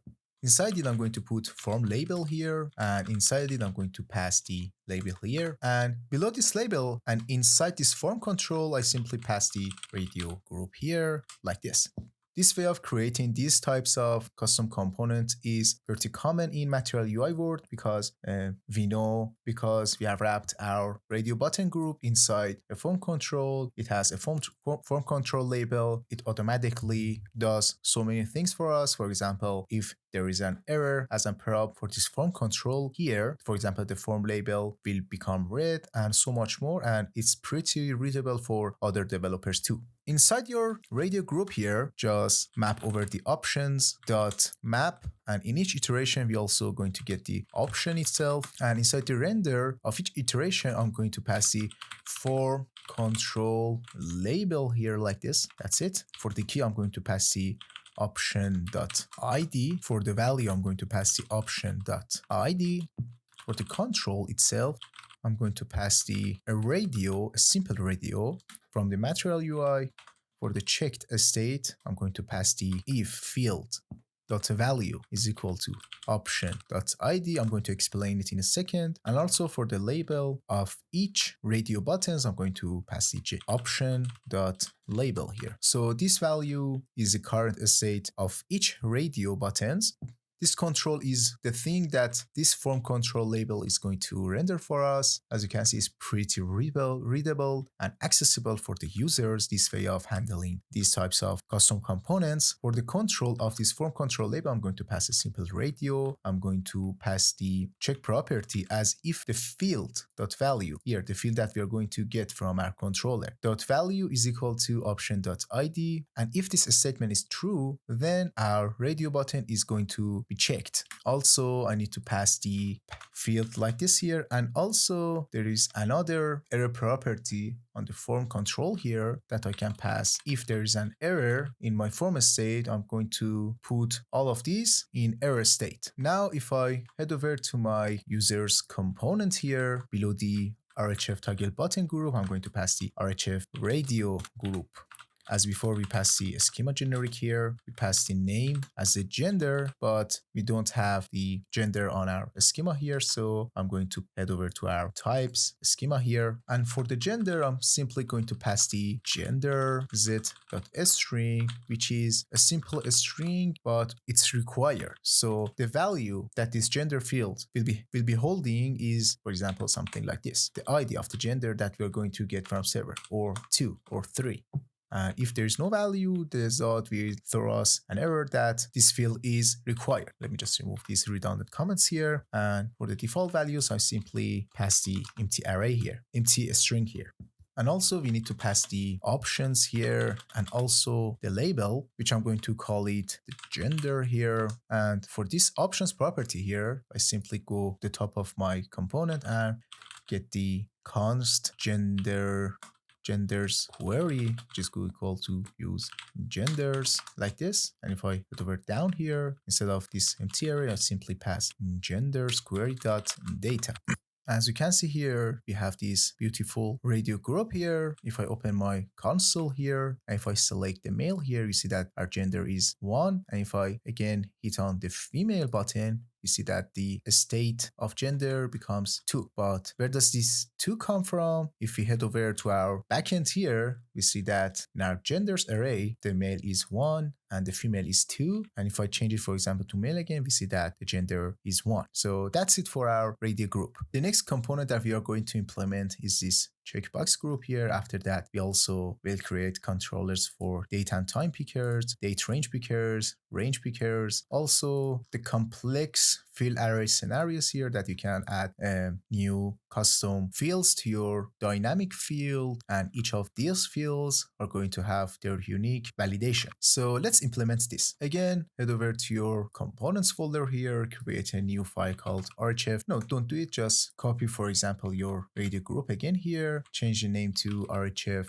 checkbox like this. The generics are, the props and generics are the same, just change the name to RHF checkbox here. This line is the same, the control, the name are the same, just I need to change this object instruction here. I'm going to get the value and unchanged method from the field itself and nothing else, and also I'm going to get the error from the field state object here. We do not need to pass the field here, just the error itself. The label is as before, and instead of this radio group, I'm going to remove it and pass the form group from the Material UI, open it, and inside it map over the options.map. For each option, I'm going to render a simple checkbox. Form control label here, close it as solo tag here. For the control of this Material UI component, just pass the control like this. The control is also the same as our radio group.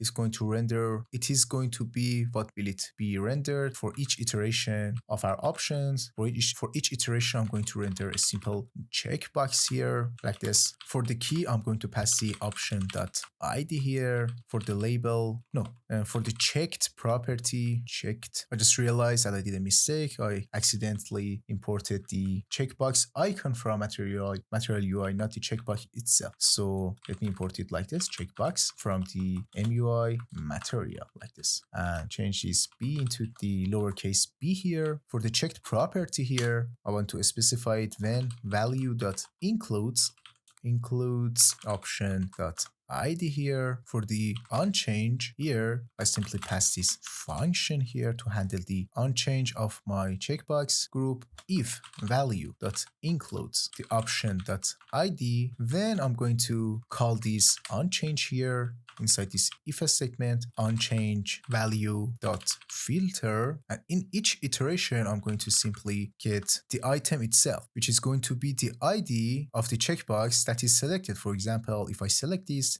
item is going to be this. If I select this, it's also the same. So I'm going to get the item in each iteration, then check this statement here like this, option.id. Simply I'm telling the React hook form that only return the values that are not equal to the item, which is going to be the selected IDs by the user. But the TypeScript is throwing us this error that you cannot guess the type of this item here. So I simply do this trick here. I'm going to cast the value as an array of strings here, and as you can see, the error is gone now. And for the else clause of this if statement, I simply pass the unchange to destruct the values themselves, and also the current option.id here. Also for the label of my form group, I simply pass the option.label here. Let me just zoom out a little bit. That's our simple controller here for our checkbox group. Then we need to use this checkbox controller in our application. So I head over to the user's component here. Just head over to the top of your file here and get the skills query like this. Skills query is equal to use skills here. Then below here, just put RHF checkbox.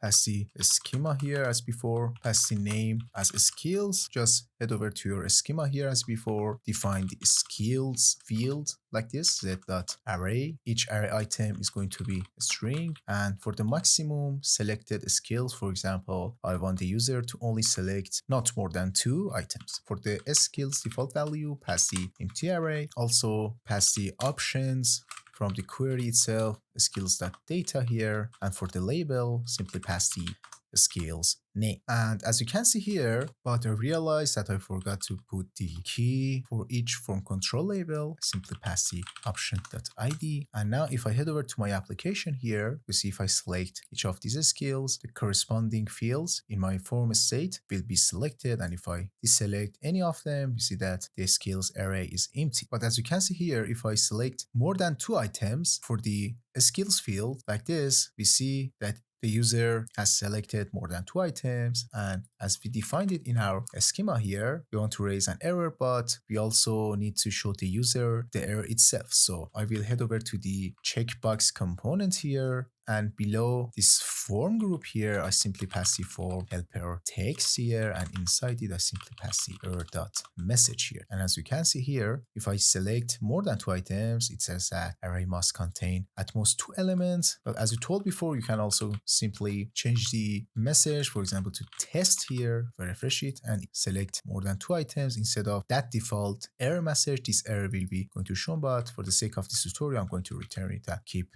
everything much simpler. And that's it for our checkbox component. The beautiful thing about this current stack, the MUI, Zod, and React Hook form, is that it's very much simple to handle date pickers, time pickers, date time pickers, and also date range pickers. With a few lines of code, we can achieve a pretty powerful custom controller for each of these elements here. So let's get started. Now head over to your user's types schema here, and for example, create a new field called registration, date, and time for the name of my field, which is going to be a simple date here. And also for the default value, registration, I'm going to simply return the current state of the user system. Now just simply again head over to your components and create a new file called RHF date and time picker, but remove this and here for shorter name, and I remove to put the .tsx file here, and just head over to your toggle button here and select all of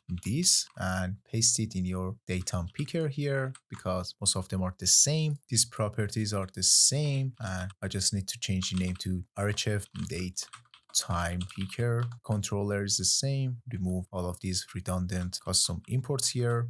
Remove anything inside this render function here. And for the material UI component, date picker component, and anything else related to date pickers, we need to simply pass our localization provider,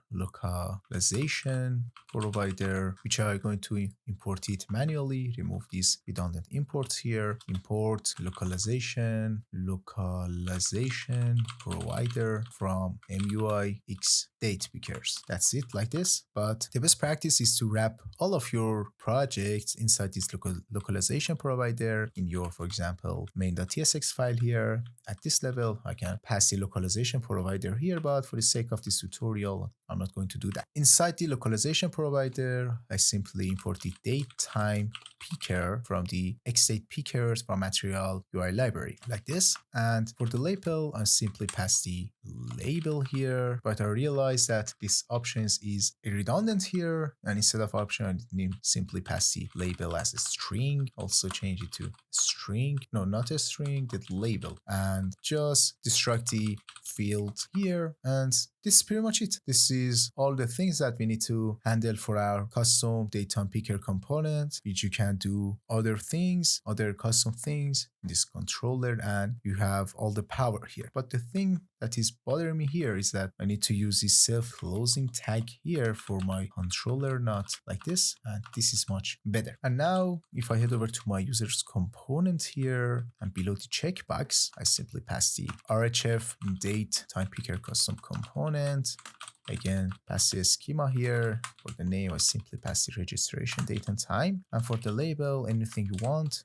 For example, registration date and time. But now if you open up your browser here, you see that we have so much errors because we forgot to pass our adapter to our localization provider here. So for the localization provider or date adapter, I simply pass the adapter date FNS here, which I'm going to import it again manually. Import adapter date FNS from MUI X date pairs adapter v3. That's it. And now open your browser and you can see that we can simply select any date and time that we want, and the corresponding registration date and time will be filled here, and everything is working correctly. I can simply select and time and everything is handled for me. And that's it for our date and time controller. The next component is going to be this date range picker here. It's pretty much the same as date and time picker here that we just implemented. Just duplicate this RHF date time picker here like this. Change the name of it to RHF date range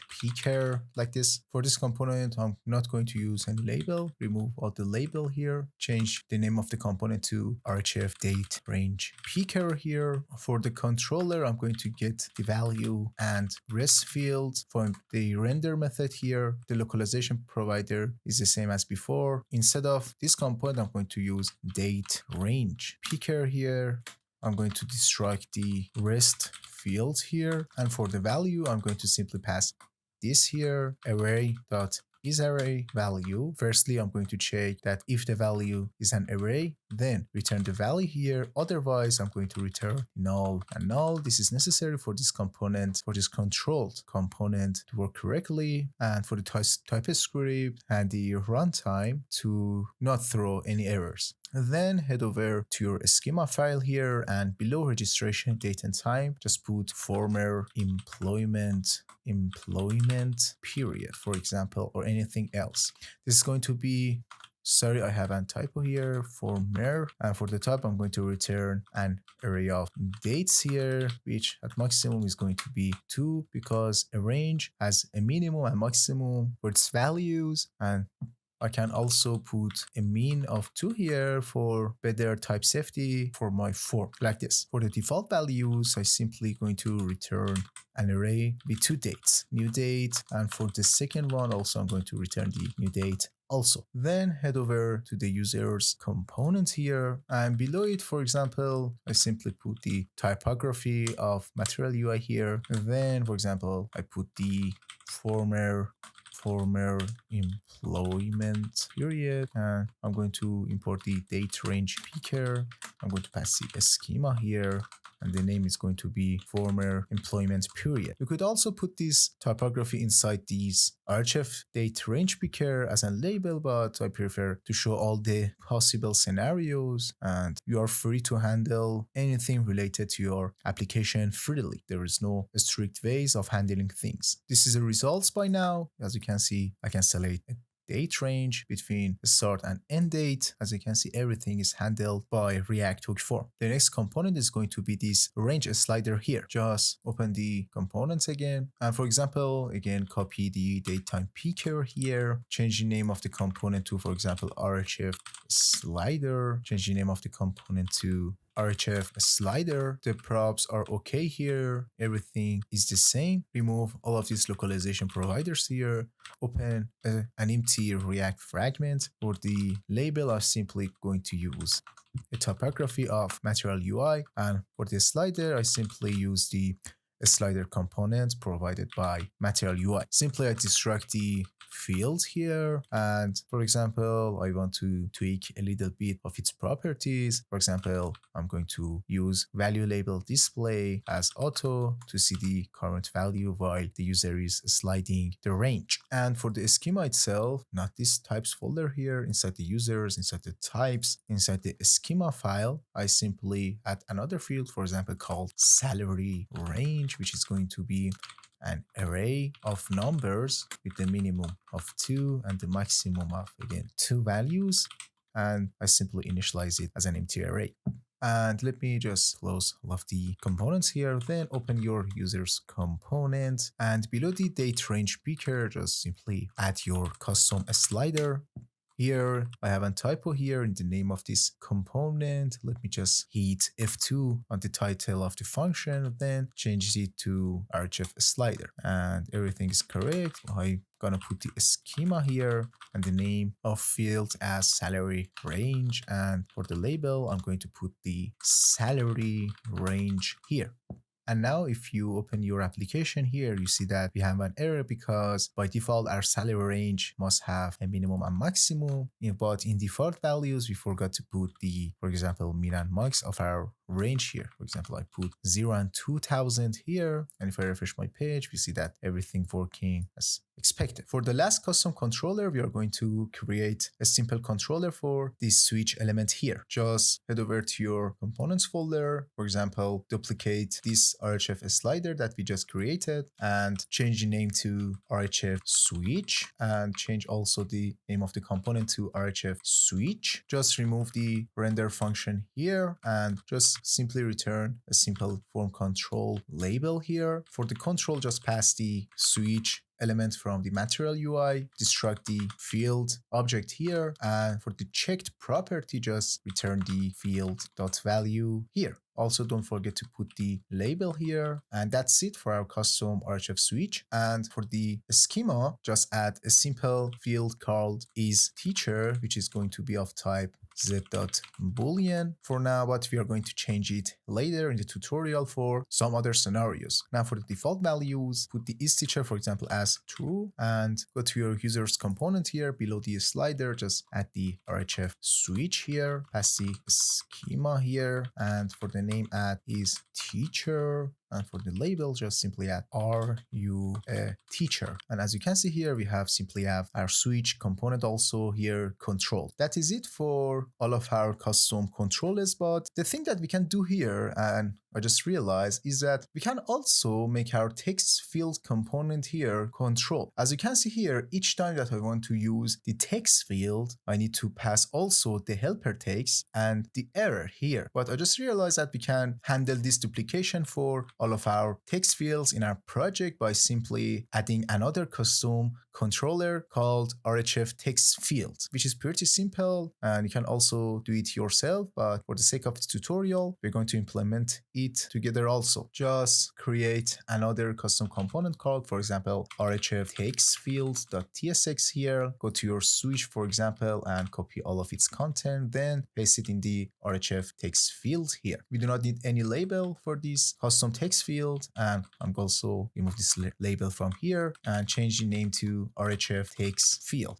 And then remove all of these render function here. We need the field here, and also we are going to get the field state, the error from the field state, because we're going to show the user the error itself, and also we are going to make the component red or whatever if there's something wrong with the user's input. Inside the render function, we simply need to pass the text field from Material UI, and for the props, first I'm going to destruct the field here. For the error state, I'm going to simply pass the error like this, and for the helper text or the error text itself, I'm going to pass the error.message here. And that's pretty much it for our custom controller for our text field. And inside our application, the user's component, I simply change this text field to RHF text field like this. Also, I'm going to change it to RHF text field. Simply I remove all of this here. I'm going to pass the schema as before. And for the name, I simply pass the name, which is also the name. And for this, I'm going to pass also the schema itself and the name, which is going to be email. I want to show you a simple trick, but it's powerful in this type of scenarios. Imagine that I want to pass the label property of the Material UI text field itself. For example, I want to change the width, for example, to full width. And also I want to pass the SX props, which is equal to style, and also much more related property of the Material UI text field. But as you know, we only defined the name as a props of this custom RHF text field here. here. To do that, I simply go to the RHF text field component here. And for the props itself, let me just change the interface to type here for better results. We do not need to change the previous prop field that we just defined earlier. I just need to add this type with another type like this. First, I'm going to use the type utility of TypeScript called pick here. What I'm going to pick is here that first I'm going to import the text field props, and I'm going to import it from Material UI here. Then here, for example, I can specify what properties of text field, of Material UI text field I want for this custom component to have. You can, for example, I can select the label here and you can select the disabled property, the size of the text field. And as we can see, the IntelliSense is guiding us perfectly. But for the sake of this tutorial, I simply get the label for the text field component. And you can do this trick for almost all of the Material UI components. You can import the props of that component, whether it's a button, it's a text field, and much more. And here I need to pass and destruct the remaining props like this. And beside the field here, I simply pass the props like this. And as you can see here, if I head over to my users component, I can pass the label to name, and for the email field also to email perfectly. If you head over to your application here, you see that the error states and the helper text are handled automatically without us to pass the helper text and error fields anytime that we want to use a simple text field in our project. From now on in this tutorial, the next sections are going to be more practical in complex scenarios. If I head over to my completed project here, you see that we have a switch here called Are You a Teacher, which we have implemented it here, but it doesn't do anything special. It only changes this is teacher value to true or false here, which is not an amazing thing to do. But here in the completed project, you can see if I change the Are You a Teacher switch to true, something else happens. Now I can add new student here. Also, if I click on this button again, I can add another field, and so much more. This case of scenario is pretty common in complex scenarios in enterprise applications where you have a dynamic list of fields that the user can add or remove to them, or it can be dynamic depending on the response that you get from your server. The amazing thing about this is that each of these dynamic fields that we just added here have their custom validation here, for example, like this. If I don't put more than 4 characters here, it throws me this error for this and not for this. Is pretty amazing. I can remove them. And for more complex scenarios, you can also add switch here to change the order of these dynamic fields here. The thing that I recommend you to do is that go ahead to the React hook form documentations, especially for the use field array hook here. And I just need you to take a brief look at this documentation here and read the headings and the code snippets, which is pretty much simple, but yet very powerful. And in my opinion, it is one of the most advanced features of React hook form, which will make the life of the developer pretty much easier. It's an amazing hook. Let me just again refresh the completed project page. The thing that we are going to implement is that if the switch is false, nothing will happen. If the switch is true, the new dynamic fields are going to be added to the schema. So we need to distinguish between the false state and true state of the switch here. If it is false, a new type of validation for our schema is going to be implemented, and if it is true, it's going to be changed. If it is false, we don't have dynamic fields. If it is true, we can add dynamic fields like this, and if one of them is not valid, then you see that I cannot submit my form and the React hook form doesn't allow me to do it. All of these criteria must be met. To create this type of effect in Zod and React hook form that we can dynamically change the fields of our schema here, we just need to learn a very simple yet powerful thing in TypeScript called unions and discriminative unions, which is very practical in many use cases. So let's learn it. just head over to anywhere in your project. You don't need to do it. I just need to show you some things. Then we delete this file that we just created here. I'm going to create a file called test.ts here. We're going to remove it later. Imagine that we're creating a type for our products in our application. I'm going to create a type called product. Our product is going to have a name of type string and a price of type number here. And then I'm going to create, for example, a laptop from this product. For example, laptop XYZ is going to be of type product here. For the name, I'm going to pass the, for example, the XYZ itself. And for the price, I'm going to pass the 200. Also, I'm going to add another field, for example, called the screen size here, which is going to be of type number. Then I'm going to pass the screen size, for example, to 14 here. This is correct so far. Imagine that we are going to create another product called, for example, const AirPods Pro here, which is of type also the product here. The name is, for example, AirPods Pro 2020, AirPods Pro. The price is, for example, I don't know, 100, but the screen size here doesn't have any meaning for the AirPods Pro because it doesn't have any string. Let me just make it camel case here. So we need to distinguish between our laptop here and AirPods, which both of them are product, but laptop may have other fields that is not common with AirPods and vice versa. To overcome this issue in TypeScript, I just simply remove this screen size from the product itself and only mention the common fields that are shared between all products here. This is it. Above the type of product, I simply add another type, for example, called laptop here.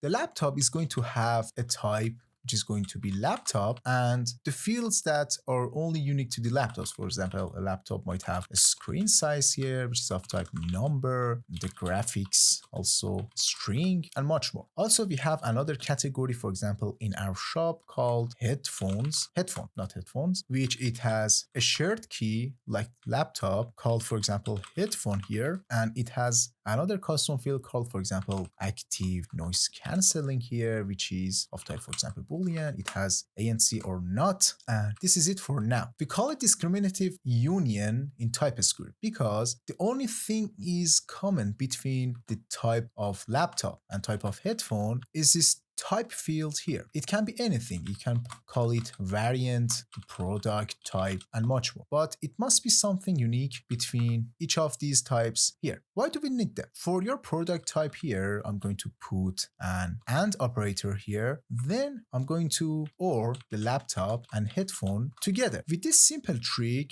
I can now distinguish between a laptop and AirPods Pro for my product type here. What do I mean? Is that if I hit Control space here, and as you can see here, we have a new field called type, which is going to be get from here and here, which we added it to our product type here like this. My laptop is going to be of type laptop, which is obvious. And if I put laptop here, as you can see, if I hit on Control and a space here, we see that the fields only specific to the laptop. I can pass the graphics, for example, to NVIDIA, and also the screen size, for example, to 40. But for example, imagine that I use the headphone type. For my product here, the TypeScript is throwing me this error that graphics and screen size is not present on the product in this situation with this discriminated type here. But if I change it to the laptop itself, you see that the TypeScript is satisfied itself. Now the TypeScript for the AirPods Pro is throwing me this error that you need firstly you need to pass the type here. I know that my AirPods Pro is of type headphone here. And now if I hit on Control space here, you see that we have only see the ANC here, not screen size or graphics, only ANC, which is specific to headphones, which is, for example, true. With this simple concept here, we can handle the most complex scenarios in handling forms and dynamic fields and states, which is a must to know, which most of you may have known it for a while now. Now let me just remove this extra component that we just created. Now we need to bring this TypeScript concept into our Zod schema here. How to do it? We want to do something that is pretty common in complex scenarios. So what is it? imagine that we are creating a new user with this information here. For example, with the name of James and with the age of 30. Depending on your server or backend, most commonly we call an API endpoint with this information as body here, as body of the request. And the new user will be created on our server. So for example, we call an endpoint like /API/create new user, and the method is just not important here. So keep that in mind that we create the user with this information by calling one of our backend API's endpoints. But what if we want to edit the user that we just created? In most cases, you need to identify for your backend that which user you want to make some edits on it. We need to distinguish between the users, between the user that we want. How to? We simply add another field, for example, like the ID of the user to our body of the request. For example, I want to change the James to Leo, the 30 to 20, but my backend needs to distinguish between the users, so I need to pass the ID of that user. So I send the new name, the new age,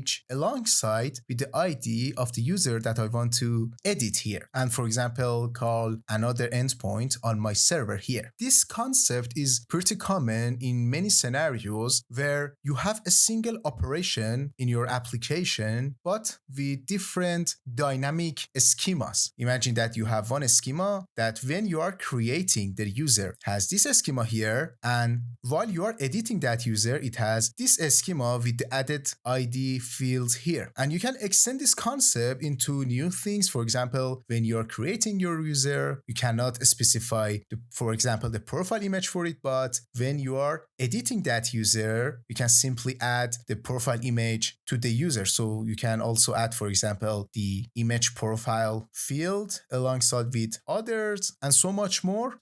So let's implement this concept, this useful concept, into our Zod schema, which you can extend it to your needs. To do that, just open your schema.ts file and wrap all of the schema into another Zod utility called Zod.intersection, like this, and don't forget to remove this semicolon at the end, which is perfect. This is equal to this concept in TypeScript. For example, I have the type 1 equals to something and the type 2 is equal to something, and I want to create the intersection of these types, for example, to new type here, and I would use something like this, type 1 intersect with type 2 here. This is exactly the same. And now if I add another Z, for example, .object here, I can merge these two objects together.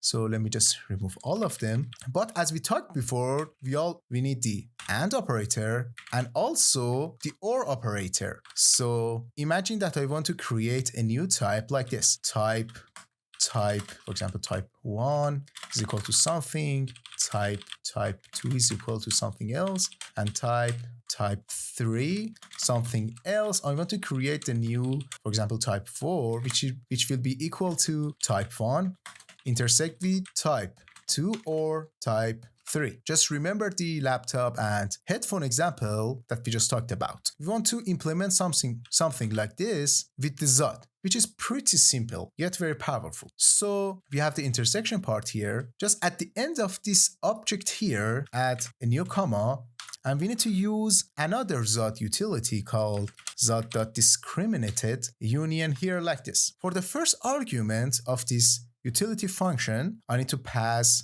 the thing that will be common between our dynamic schema fields. Remember the type field from the TypeScript version example of this, the laptop and headphone example. I want to call it the variant here like this, and it will make sense in a moment. Add comma here, and for the second argument, open the brackets here, and we need to pass two variation of our schema. What are they? For the first object, I'm going to use the variant as z.literal.create. What do I mean by create? It means that my current state of form is in creation mode. I'm creating a new user. And here, add another z.object here with the variant of z.literal edit here. What is this z.literal here? For example, imagine that I'm going to create a new const, for example, something which is equal to not something, for example,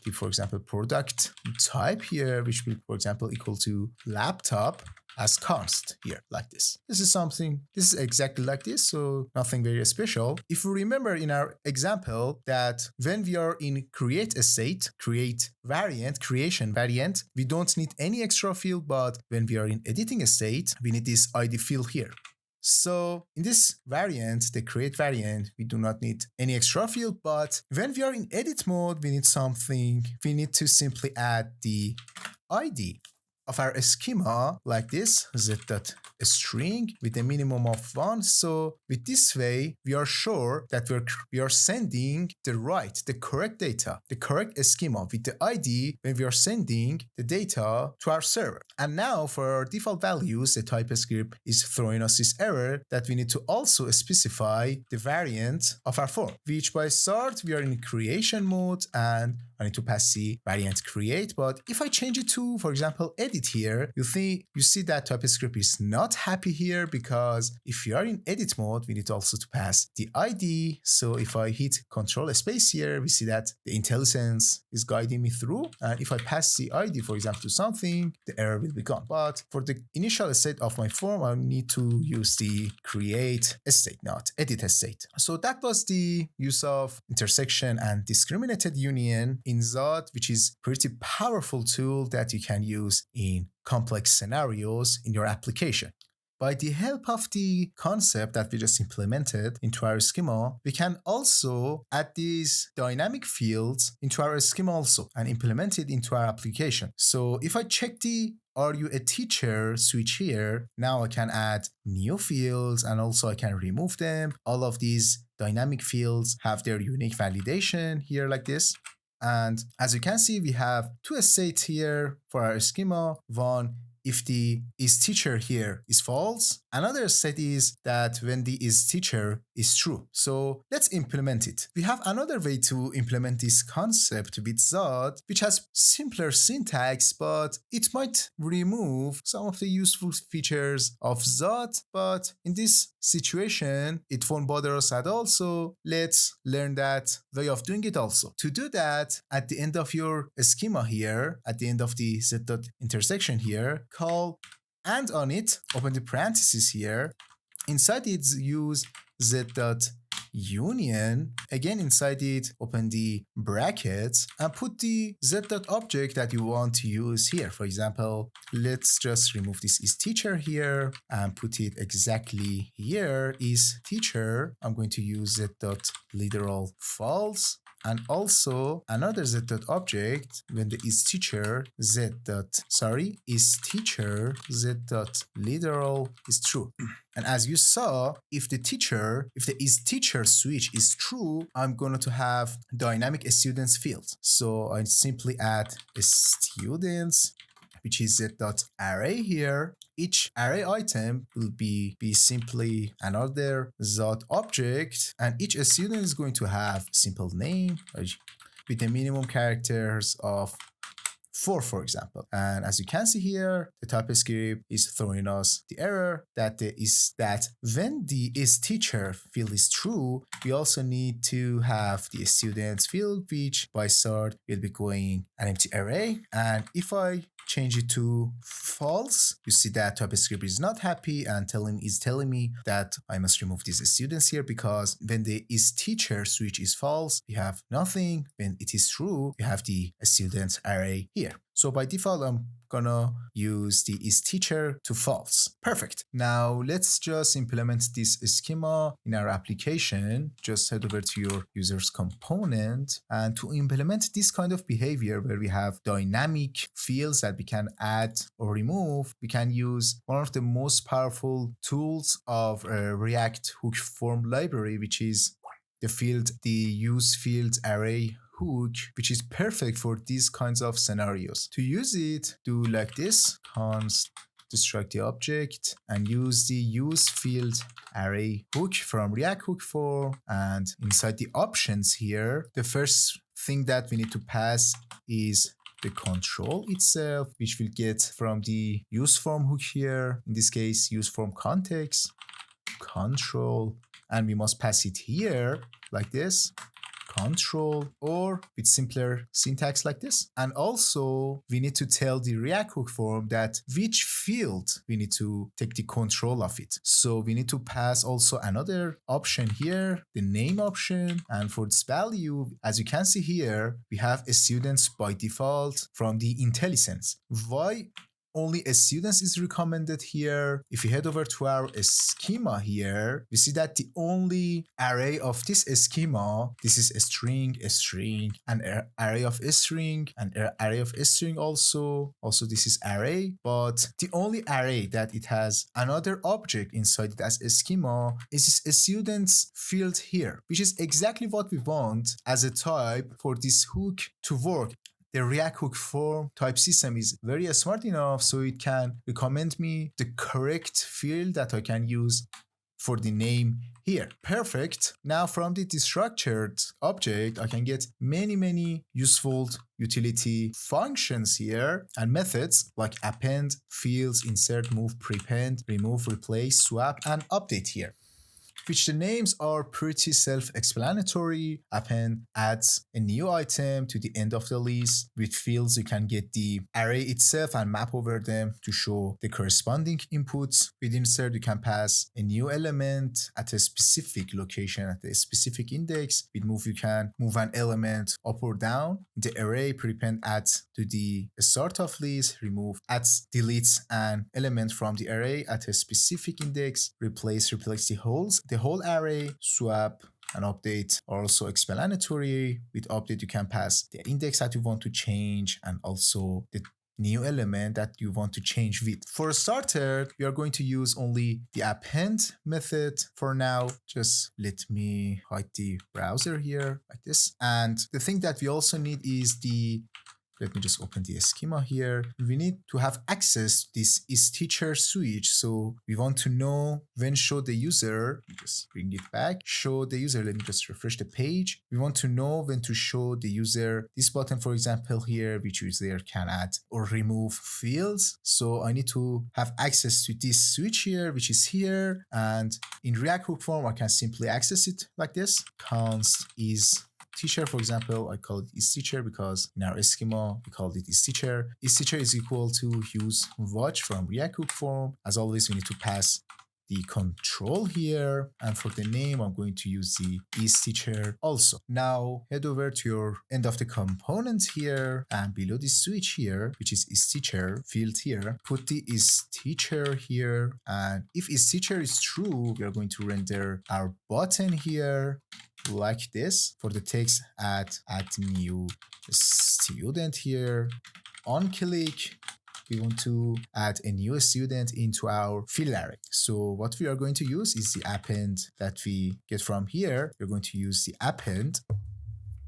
And what we are going to append here, a simple object with an empty name, which is the name of the student, and it can be anything else. And for the type of this component, I'm going to use button instead of submit. If you don't do it, if you click on this button, the React will submit our form instead of doing the unclick here. Perfect. Now we also need to map over our field array here. So we need to get another thing from this use field array called fields here, and down here I'm going to map over the fields here, fields dot map, and for each field, and also I'm going to get the index of each field. I'm going to return a simple text field, sorry, not text field, the RHF text field that we just created. For the name, I'm going to pass this string here. We need to give it the address of our field inside our schema. So let me just open the schema side by side here. So we need to pass this name here inside this name here. So we need to address it here. Where is it? It's inside the students. And because this is an array and we need to have the index of the name that we want here. So how to pass it? It's pretty simple. Students dot this index here that we get for each iteration and pass the index here and dot the name of the field that we want, which is here is the name also. Dot name here, which is perfect for our name here. Just close it here. For the label, I'm going to simply pass the, for example, name, and also don't forget to pass the key with the value of fields.id here. This ID will be auto-generated for us when we are using the fields from our useField array, which is perfect. And for each iteration, I'll also want to add a remove button. So simply need to pass this RHF text field inside a React fragment here. Just put it here and copy the key here in the fragment. Perfect. And below our text field, I need to pass the button itself. Button, not button base, button with the text of remove, with the color of error or red. For the onClick, I'm going to pass the remove, the index that we want here. We also need to get the remove from useField array here. Remove, go again here. Perfect. And for the type also, as before, I need to pass the button here instead of submit.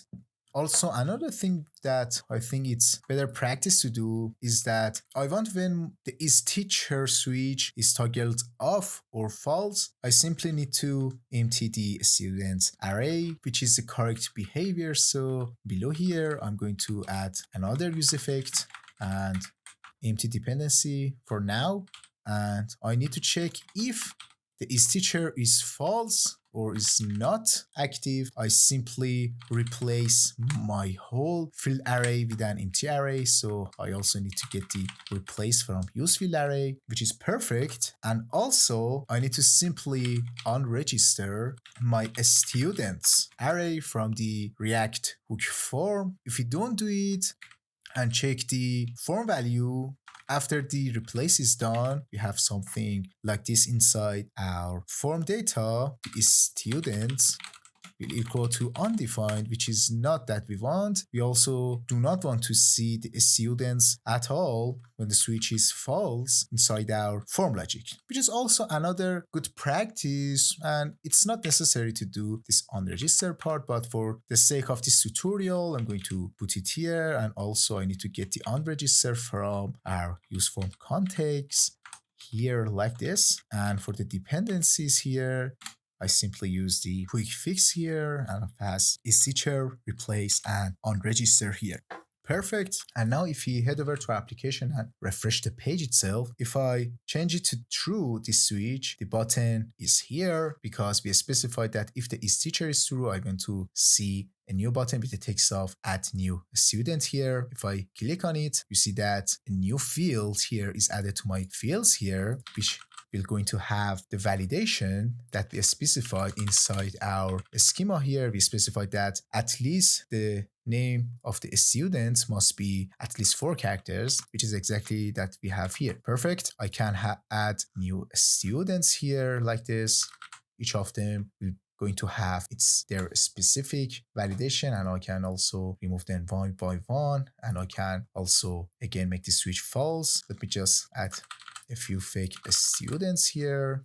And if I check the console log here, you see that for the students field, we have exactly the fields here. And if I make the switch false, you see that there is no students inside our form here, the form values here, which is exactly the behavior that we want here, which is perfect for our dynamic field array here. Perfect. Now that we have implemented our whole fields for our application, now also we need to have the submit button, for example, a reset form button like this, the editing capabilities, and totally the CRUD capabilities of our simple project. So let's get started. Open your users component, and at the end of your function here, but before do anything extra here, first I simply wrap all of my application inside a MUI container like this and copy all of these here and paste it here. For the max width of my container, I'm going to use SM. Also for the component, I simply use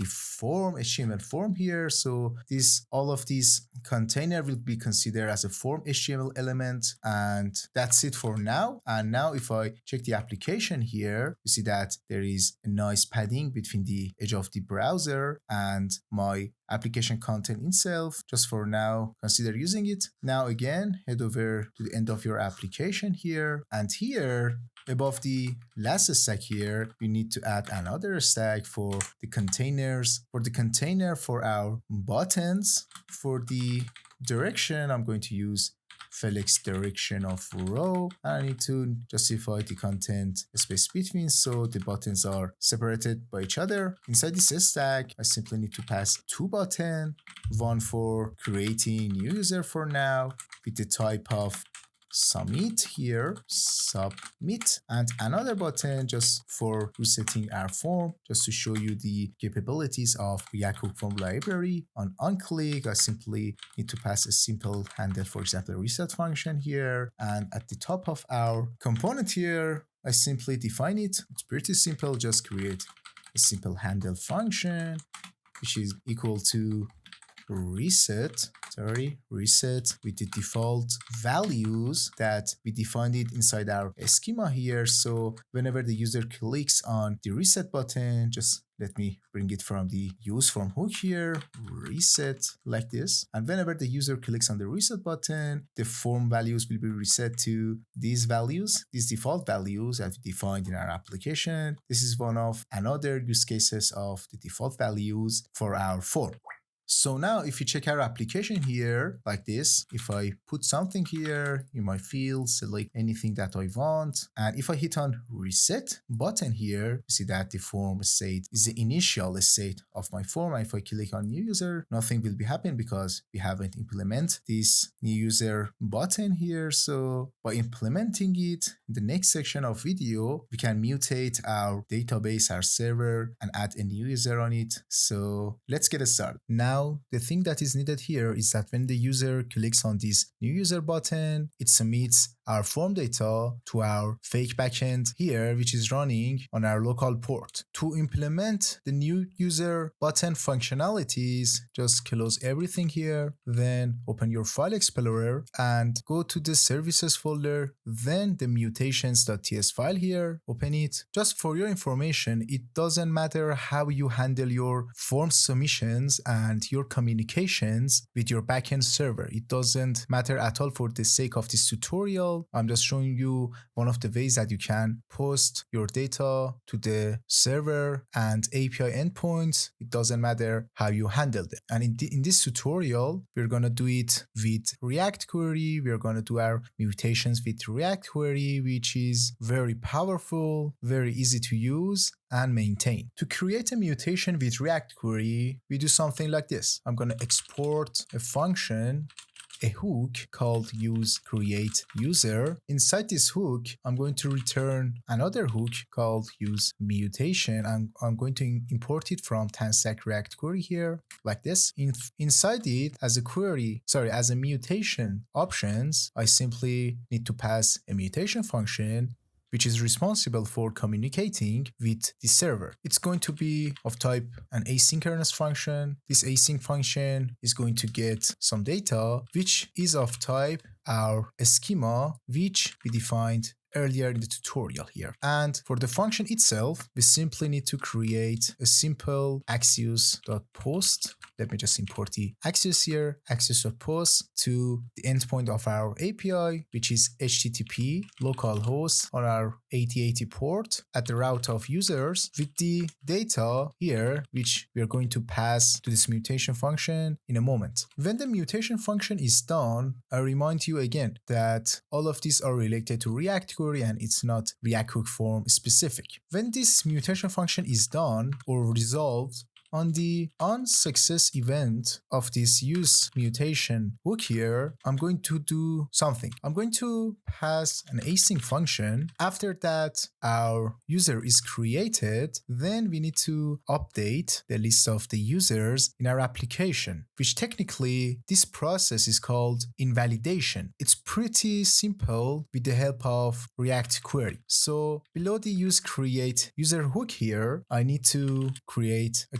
response here called query client, which will be going to be the query client itself. And on our onSuccess method here, I simply need to await query client.invalidate queries, and I want to invalidate one of my queries by providing its key. So what should I pass here as the key? It must be an array. What is it gonna be? I simply go to my queries file here, then search for the query which is responsible for fetching the users itself, which I didn't implement it yet. So let us implement it here in my queries.ts file here. At the end of the file, I'm going to export another simple query hook like this, use users, which this will going to return a list of users.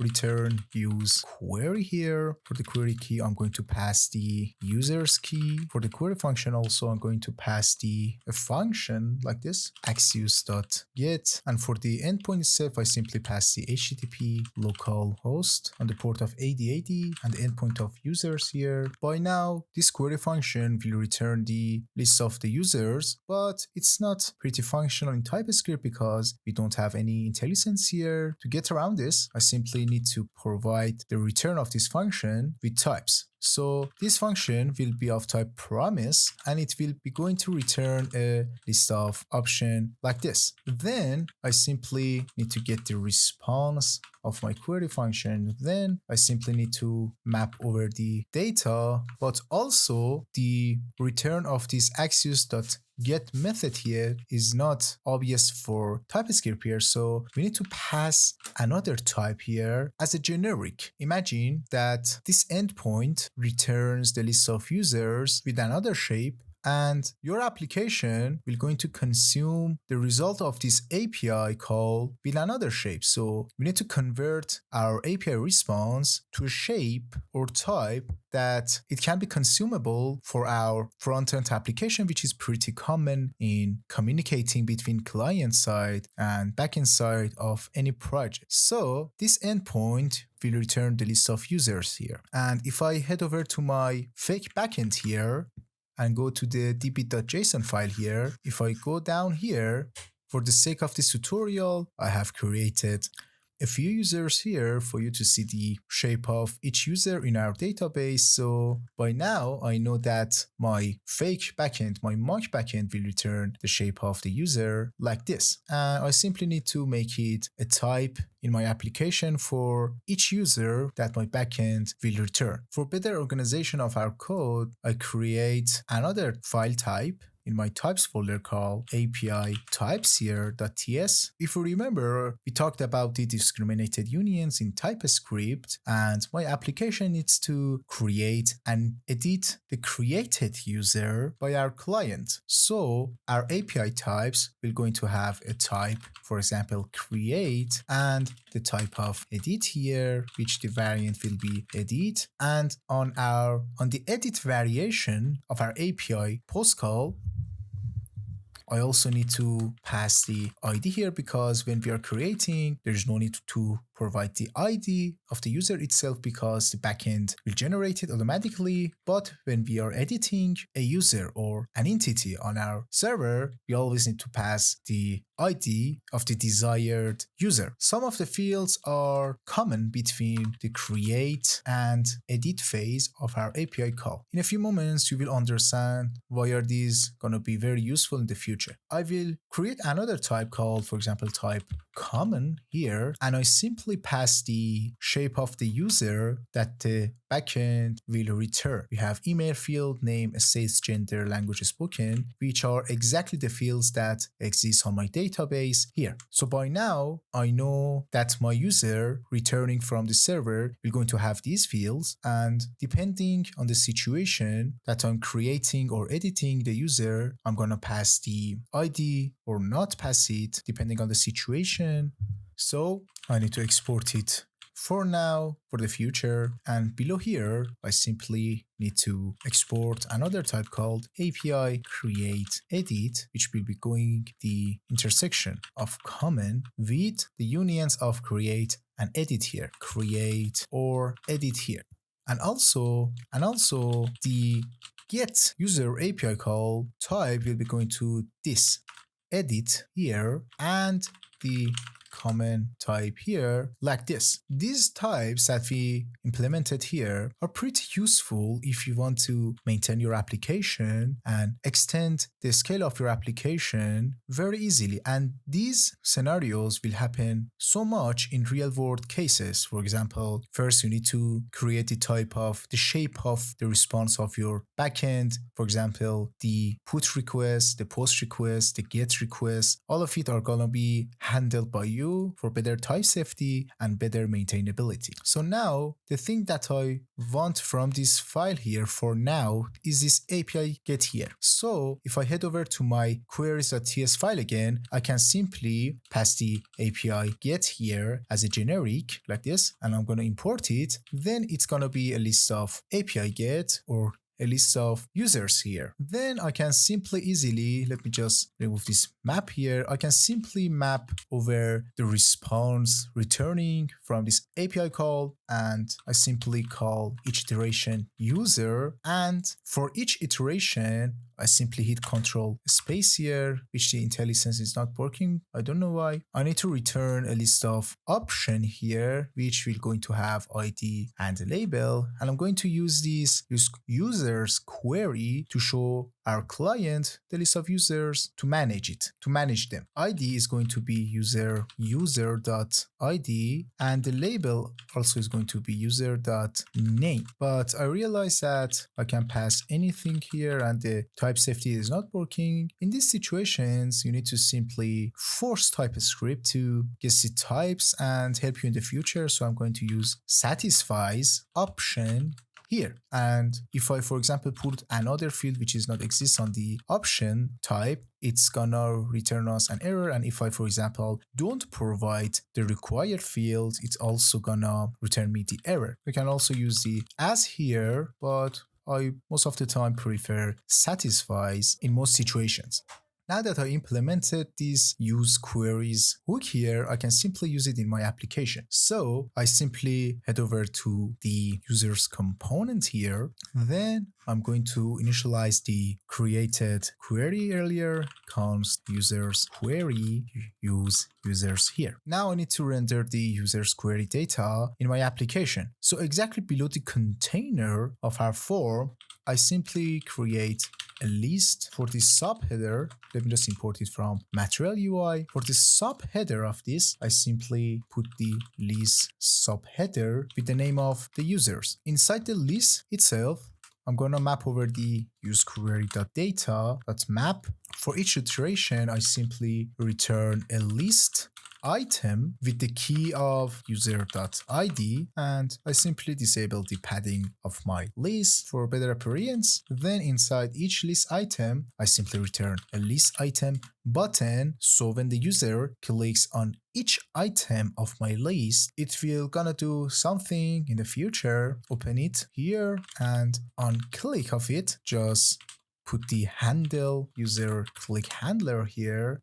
Let me just make it uppercase. Then for each iteration, I simply pass the user.id here, but I have not implemented this handle user click here, so let me just implement it here. The thing that this function is gonna do is that do something so that my application knows that this user is clicked. So at the top of my component here, I simply create a constant called id, and I'm going to use the useWatch hook from RHF. I'm going to pass the control, and also the name will be going to be id. This constant will be the id which is presented on my form object. Why do I need this? Is that I simply will be going to pass this to my user query, which I did not implement it yet. It's not users query, it's user query. It will be going the complete user returning by our server, not the list of it. So I simply pass the the use user here, and for the argument of it, I simply pass the ID here. So let's go and implement this query also in the queries.ts file here. Below the file here, just export another query hook called use user, which will going to return a user from the server. It's gonna get the ID of the user that we want, and we simply return a use query. As before, query key will be going to be, for example, the user as a main key and also the ID as a dynamic key. For the query function, I simply pass an async function. This function will be of type promise and returning the schema of our user, which we defined it earlier in our application. So I simply create a res constant, which will going to be the response of our API call to the server, await axios.get API get. As a result of this query, it's not an array of API get, it's only an API get because we are going to get only a user, not a list of users. And for the endpoint here, I simply put two backticks here, HTTP local host 8080 users, and I simply pass the ID here for the argument of my API. This is how the JSON server backend works in Node.js.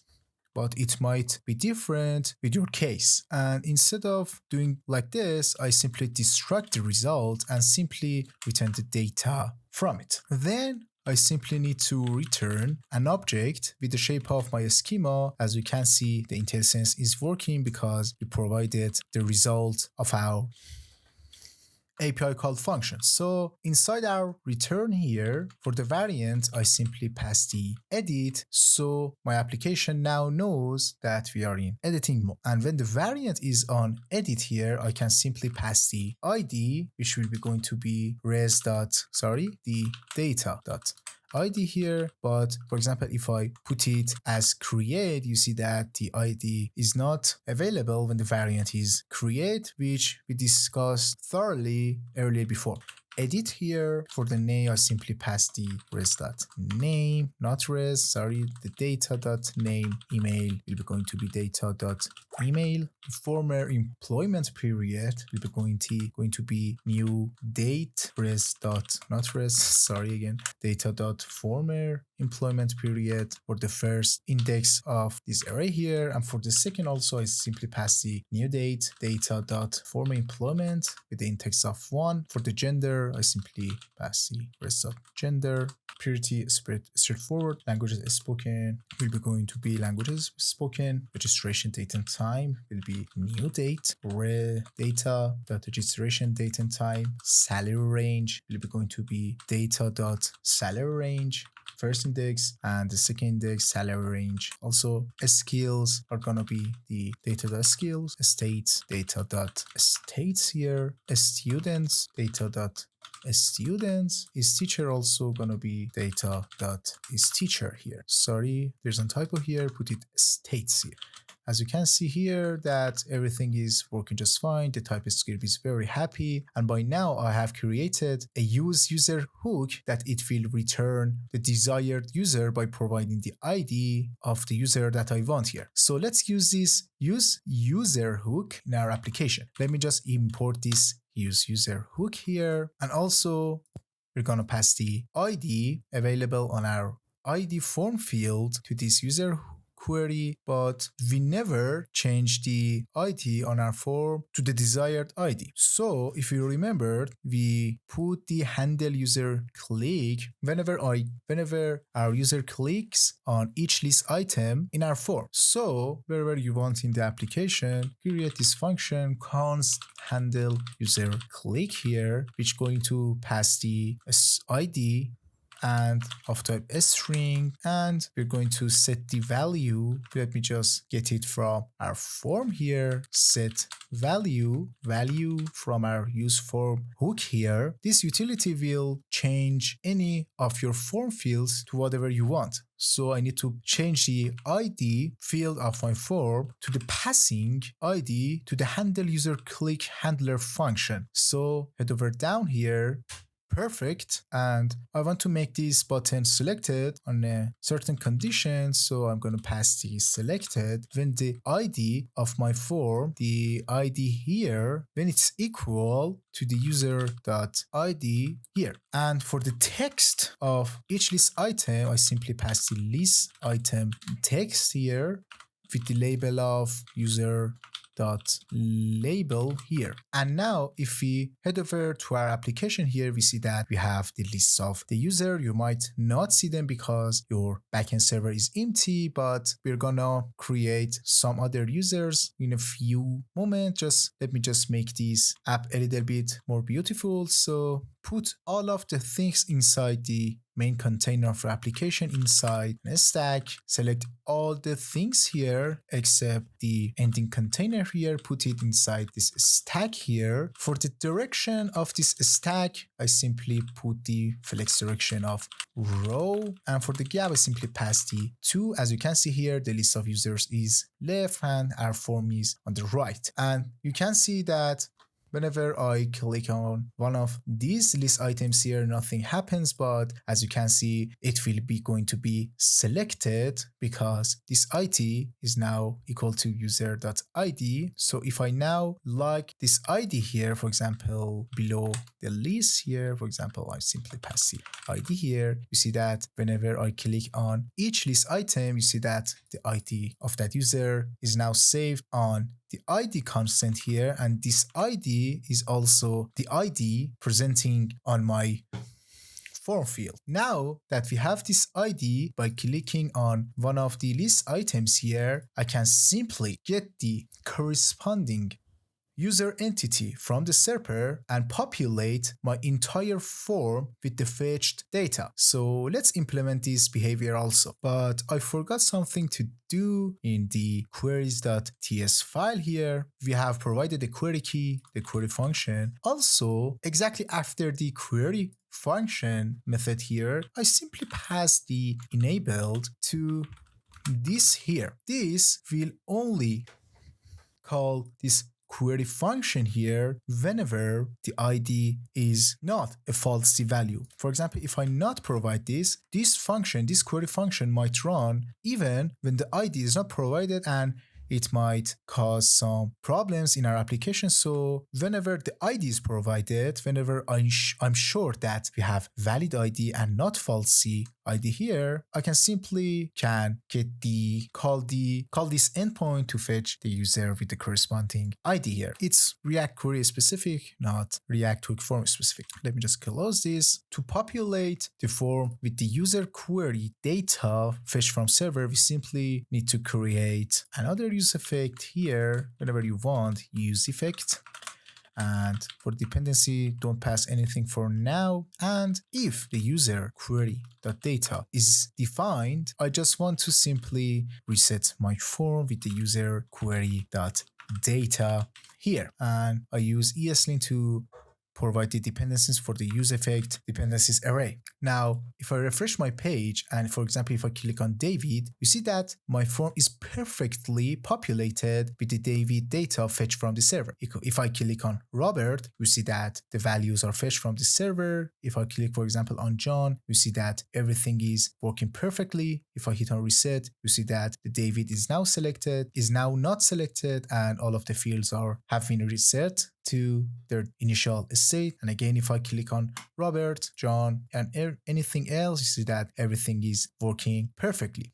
And now it's the time to make this new user button to work. We just need to head over to the mutations.ts file, and we are going to complete this use create user hook here that we were just creating it. If you recall, we provided the mutation function here, and on success, we were needed to provide the query key of our users list on our invalidated queries function here. So if I head over to our queries here, and if I go to the use users, you see that the query key is users here, as I simply pass the users here, and whenever a new user is created, the query with the users key, which is corresponding to this query here, will be invalidated, and also this list is gonna be refetched from the server. And for the sake of the tutorial, I'm simply put an alert, for example, call the user created,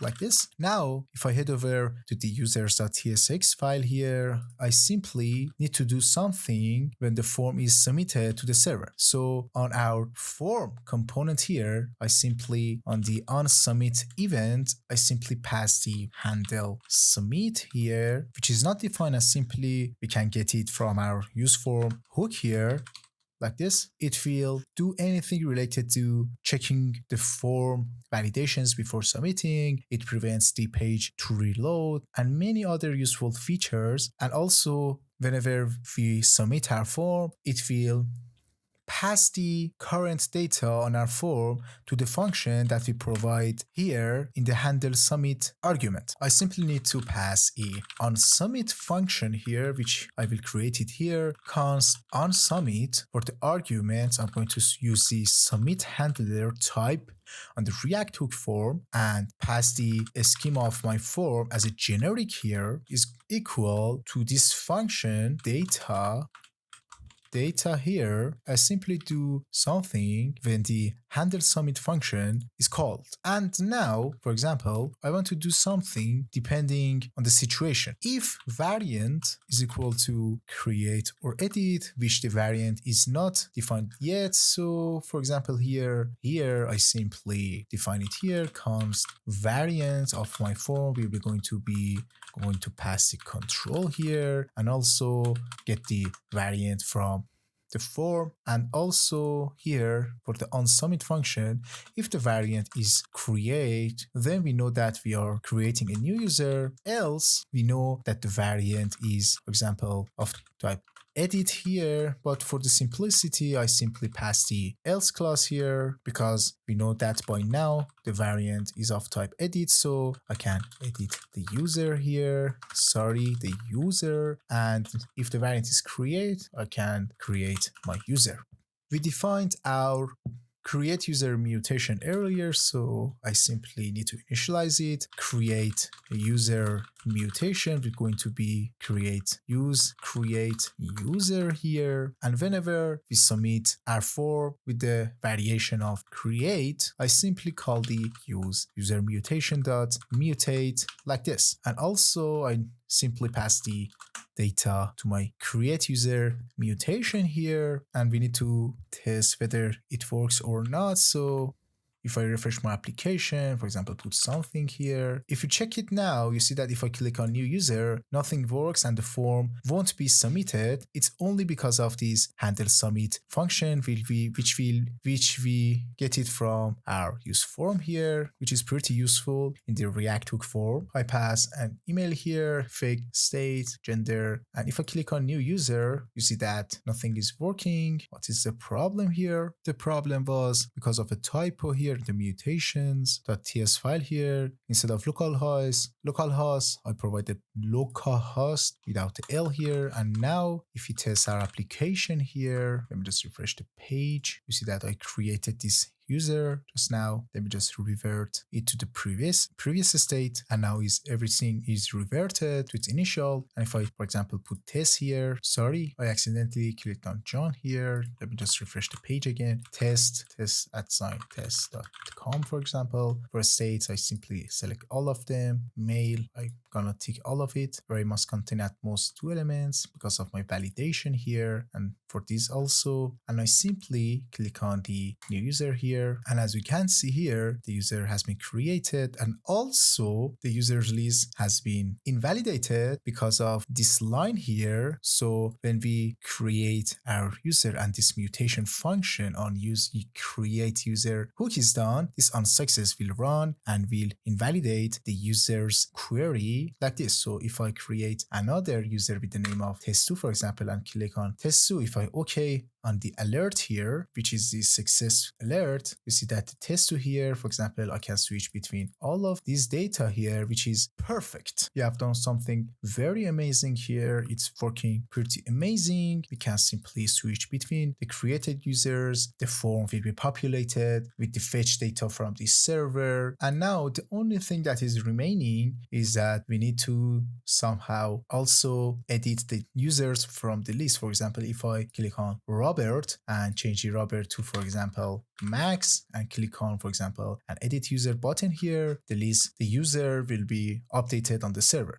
To implement the editing capabilities, we just need to simply go to the mutations script again, because we're going to script something on the server. We're going to create another hook called use edit user here, like this. Return use mutation here. For the mutation function, just pass the async data, which is of type else schema, and simply pass the data to the put method of Axios on the endpoint of http local host 8080 users, and with the ID of data.id, which is not presented on our data, but if you recall, we have the ID on our form, but because of this variant field that we just defined earlier, we don't access to this ID on the data object. To work around this, simply put the if data.variant is equal to edit, like this, and wrap this await.axios.put here in our if statement. Here you see that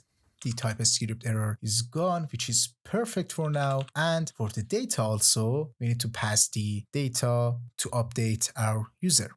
For better organization and maintainability, instead of passing the object like this, for example, the server accepts ID, which is going to be of type ID, data.id, the name is going to be name. For example, the name, and also on some fields, we need to map and convert the shapes of our form data into the server data, and it's too tedious to pass all of them here, and it's not very readable. For these scenarios, just let me remove the data argument of Axios here, and inside the src folder in the users feature, let me just close all of the things. In the utils here, just create a file called, for example, map data.ts, which is responsible for converting the user form data into the accepting shape of our server or any other server, it doesn't matter, but this scenario is pretty common. So from this file, we simply export a function called map data, which will get the data with the type of our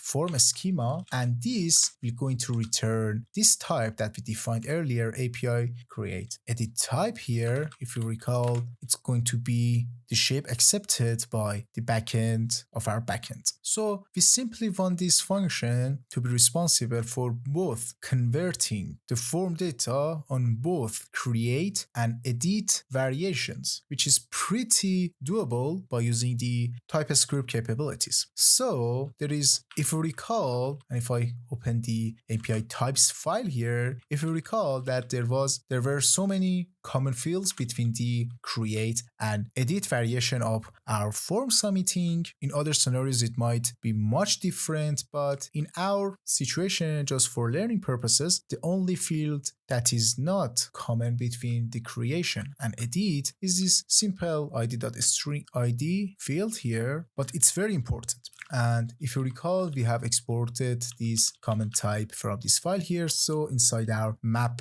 data function here, I simply create a common constant, common of the type common. Just let me just rename this common to, for example, API common for better readability of the code. And now I simply map the data of my form to the API common shape. I just copied and paste the common constant here for the speed of the tutorial. And also I simply put a switch case, a statement here, data variant here. And in the case that if data.variant is create, I'm gonna return the common constant itself and also the variant of data.variant. And then on edit variant, I simply return the common itself, also the ID itself, data.id of my form, and with the variant of data.variant here. And perfect for now. This is our mapper function, which is pretty useful. So if I head over to the application, before we continue to finish the use use edit user hook here, I just go to the use create user that we just created before, and I simply import the map data and pass the data to this function, which is not be needed in this case, but it might be needed in real world case scenarios. And also, if you recall that this mapper function will also return another extra variant field here. We only needed this variant field for demonstration, for better type safety and better maintainability of our code. But when we are submitting the form to the server, we don't need that variant and it might cause many problems. So we need to somehow remove the variant field from this map data. It's pretty simple. I just need to get the omit utility function from the Lodash. Let me just import it like this. Omit from Lodash, omit. And like this, I can simply put the object and also the field that I want to remove it from the object itself, like this. And I just need to also copy this from here and paste it in the data argument of axis.put here. And after that, the user has been edited. I simply alert the user that user edited successfully, for example. And on success, here, I simply put another async function. These are all React query related. The first argument of onSuccess method is the data returned on the mutation function, and also the second one, which for example I call it variables here, is exactly the thing that we provided as an argument to our mutation function. Why do I need this? For cache invalidation in React query. When the user has been edited, first of all I need to invalidate the list of users because the name of the user might have been changed when the user is edited. So the users list also might be changed also. So first of all, I need to invalidate the user's keys. So first I need to initialize the query client by query client like this. Query client dot invalidate queries. The query key will be going to be users here. Why do I need these variables? Because of this. If variables dot variant is equal to edit, I'm gonna invalidate query client dot invalidate queries. Query key will be user and the ID will be variables dot ID here. Where did this come from? If you head over to our queries here, we see that for our user, we simply pass the user as the head key and also the ID. So whenever one of these changes, the query itself will be refreshed from the server. So we need to somehow tell the query client that invalidate the list of users and also the single user that have been edited like this. So perfect. Now we need to use this use edit user hook in our application. So we need to head over to our users component here, and instead of passing the new user for the submitting button form, I make it conditionally. So if the variant of my form is on create, I simply return the new user like this. Else, I know that the variant is on edit mode, so I return the edit user here,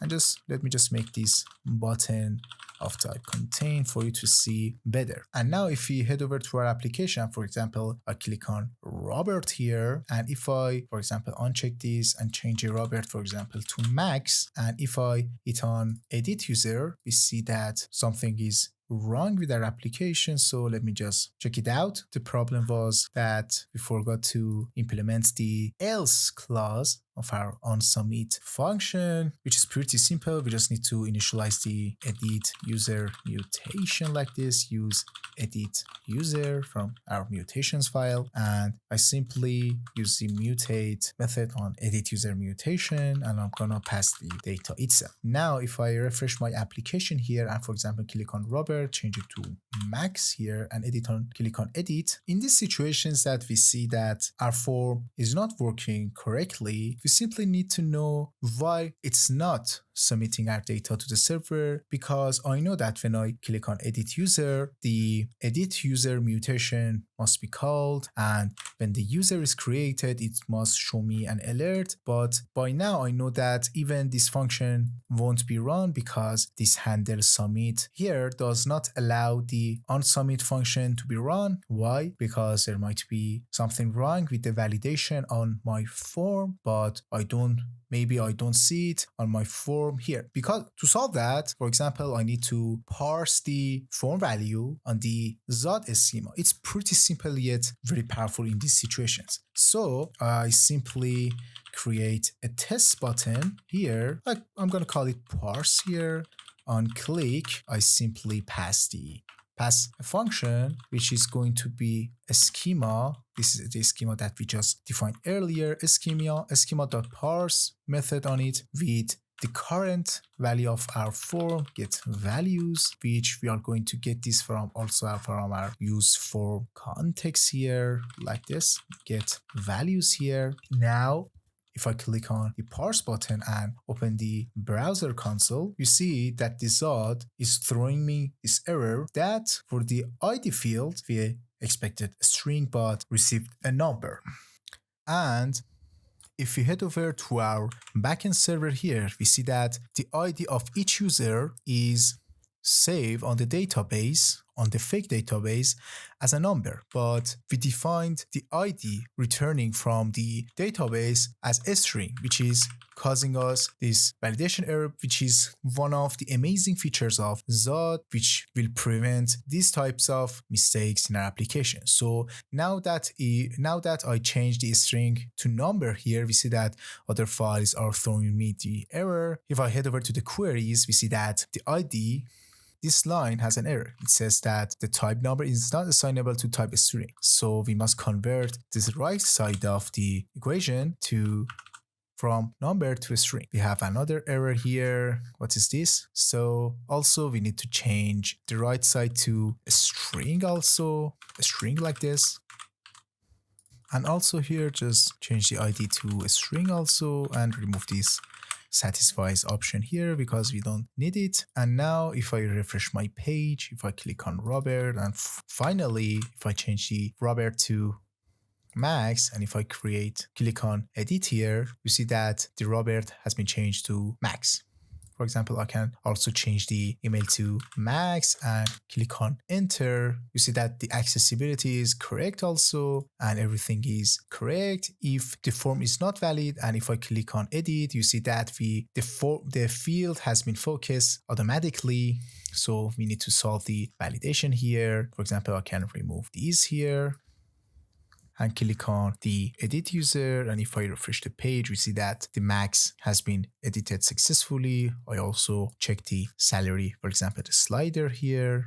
We see that everything has been worked perfectly. If I refresh again, we see that the slider is on the previous state. So this is the end of the tutorial itself. We have learned almost anything related to React Hook form and also its combination with Material UI library and also the Zod validation library. And you can use your knowledge now in the real world applications because you know all the basic and advanced things related to this famous stack for managing the forms in client-side front-end applications. If you enjoyed, don't forget to like and subscribe and leave a comment below if you have any question related to this tutorial here.